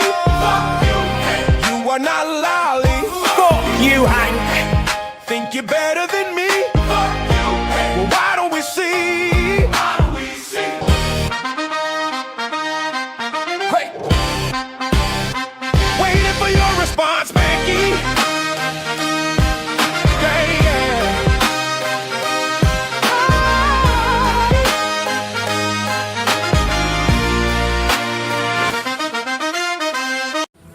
Did I mention my jury was also hung?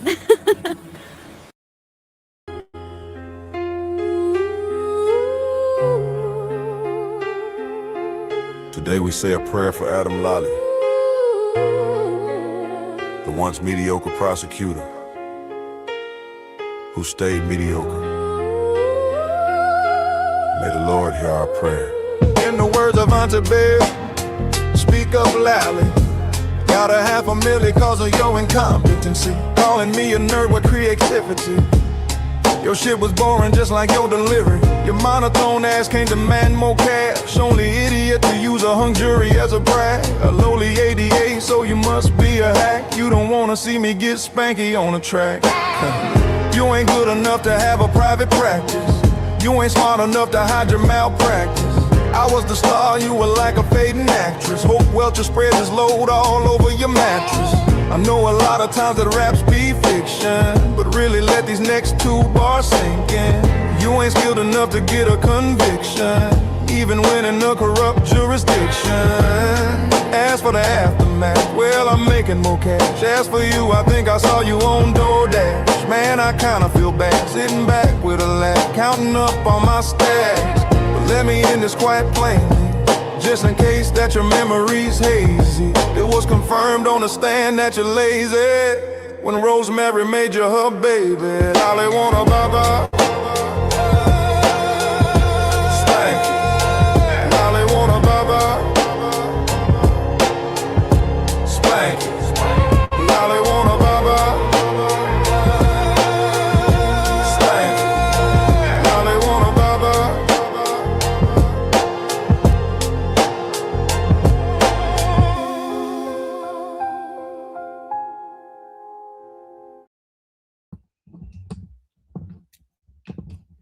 Yes, I do think that Lally secretly has a song on this playlist.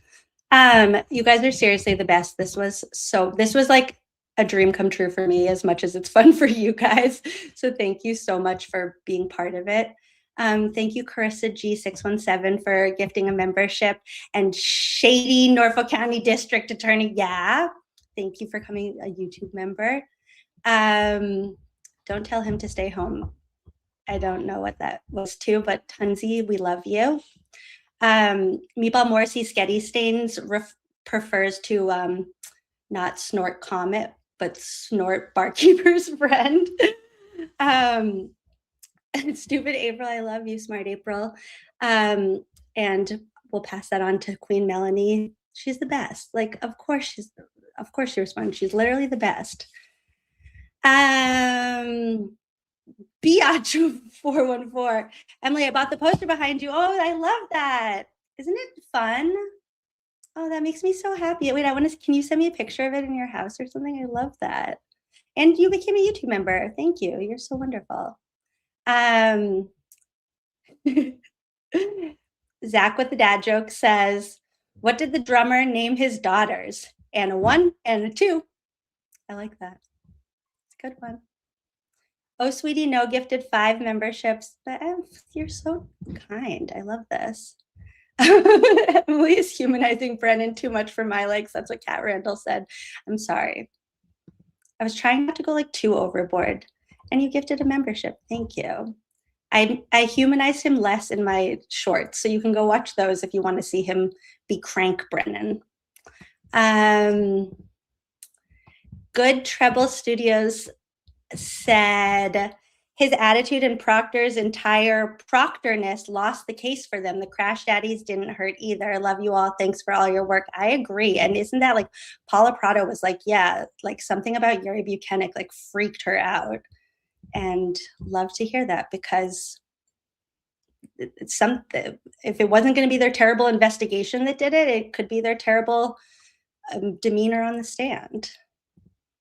Yeah, what was that? Okay, Good Treble Studio sent $2 and said, now we know Auntie Bev is ableist too. Surprise. When Alessi was like going like this, and she was like, Alessi, stop nodding. And he was like, I have a bad neck. Like, why is she so mean? Don't be mean to Alessi. We didn't get to the part where Alessi puts her in her place. We'll get to that, I guess, in the next time. But Alessi says to her, like, what you did earlier is not acceptable and you need to say sorry. And she literally says to the jurors, like, you guys, I'm sorry. I was mean. Kina Karp. I hope I said that one right. Gifted a membership. Thank you so much. Music to My Soul sent $4.99 and said, Brennan wanted to object to questions before the defense even asked them. What? And he literally said that. He was like, I need to object before they even ask, because I see what they're doing here. They're pointing out all of the terrible things that the investigators did. And I don't want the jury to see that. Okay. And Kat Randall gifted another membership. Thank you guys so much. I want to find a way also to share these like slides with you guys, so that if you want to go back through, you can have all the sidebars like right there with the little clips, and I'll make sure the Jen McCabe ones were in the right order. I don't know what happened there. I'm sorry. But yeah, this was so much fun. Seriously, I appreciate you all for being here. You're fantastic. I hope you all stay safe in the storm. It really is a bummer that the timing of this, like, we were just out of school for a week, and now I know I didn't do sea creatures with them. I should have. And now we're all just going to be stuck at home some more. But we have Melanie's stream tomorrow at 3 to look forward to. So that will kill some time. And thank you all so much for being here. Yeah. I feel like I just like need a second after this to like decompress after it like puts you right back into the mentality of like how frustrating parts of that trial were. And like, thank goodness it went the way that it did. But I will see you guys all tonight at Turtle Boy's drama stream. And can't wait for that. Drama free is the life for me still. I don't know about anybody else. But you guys are wonderful. I hope you have a beautiful snowstorm, lovely evening. Thank you for being you, and thank you for being here. If you need a place to breathe, some stress to just relieve, then come watch Emily see, where we keep it drama free. We want justice for John O'Keefe, Aiden and Kelsey, wave bye-bye to Morrissey. Let's clean up Norfolk County. Emily C, the one we need, reading sidebars with Corey, writing Hank diaries, giving the people what they need. It's my pleasure to entertain, keeping you laughing makes my day. Positivity all the way. Why do we tell Satan not today? And now it's time to say goodbye. But before we say goodnight, just keep on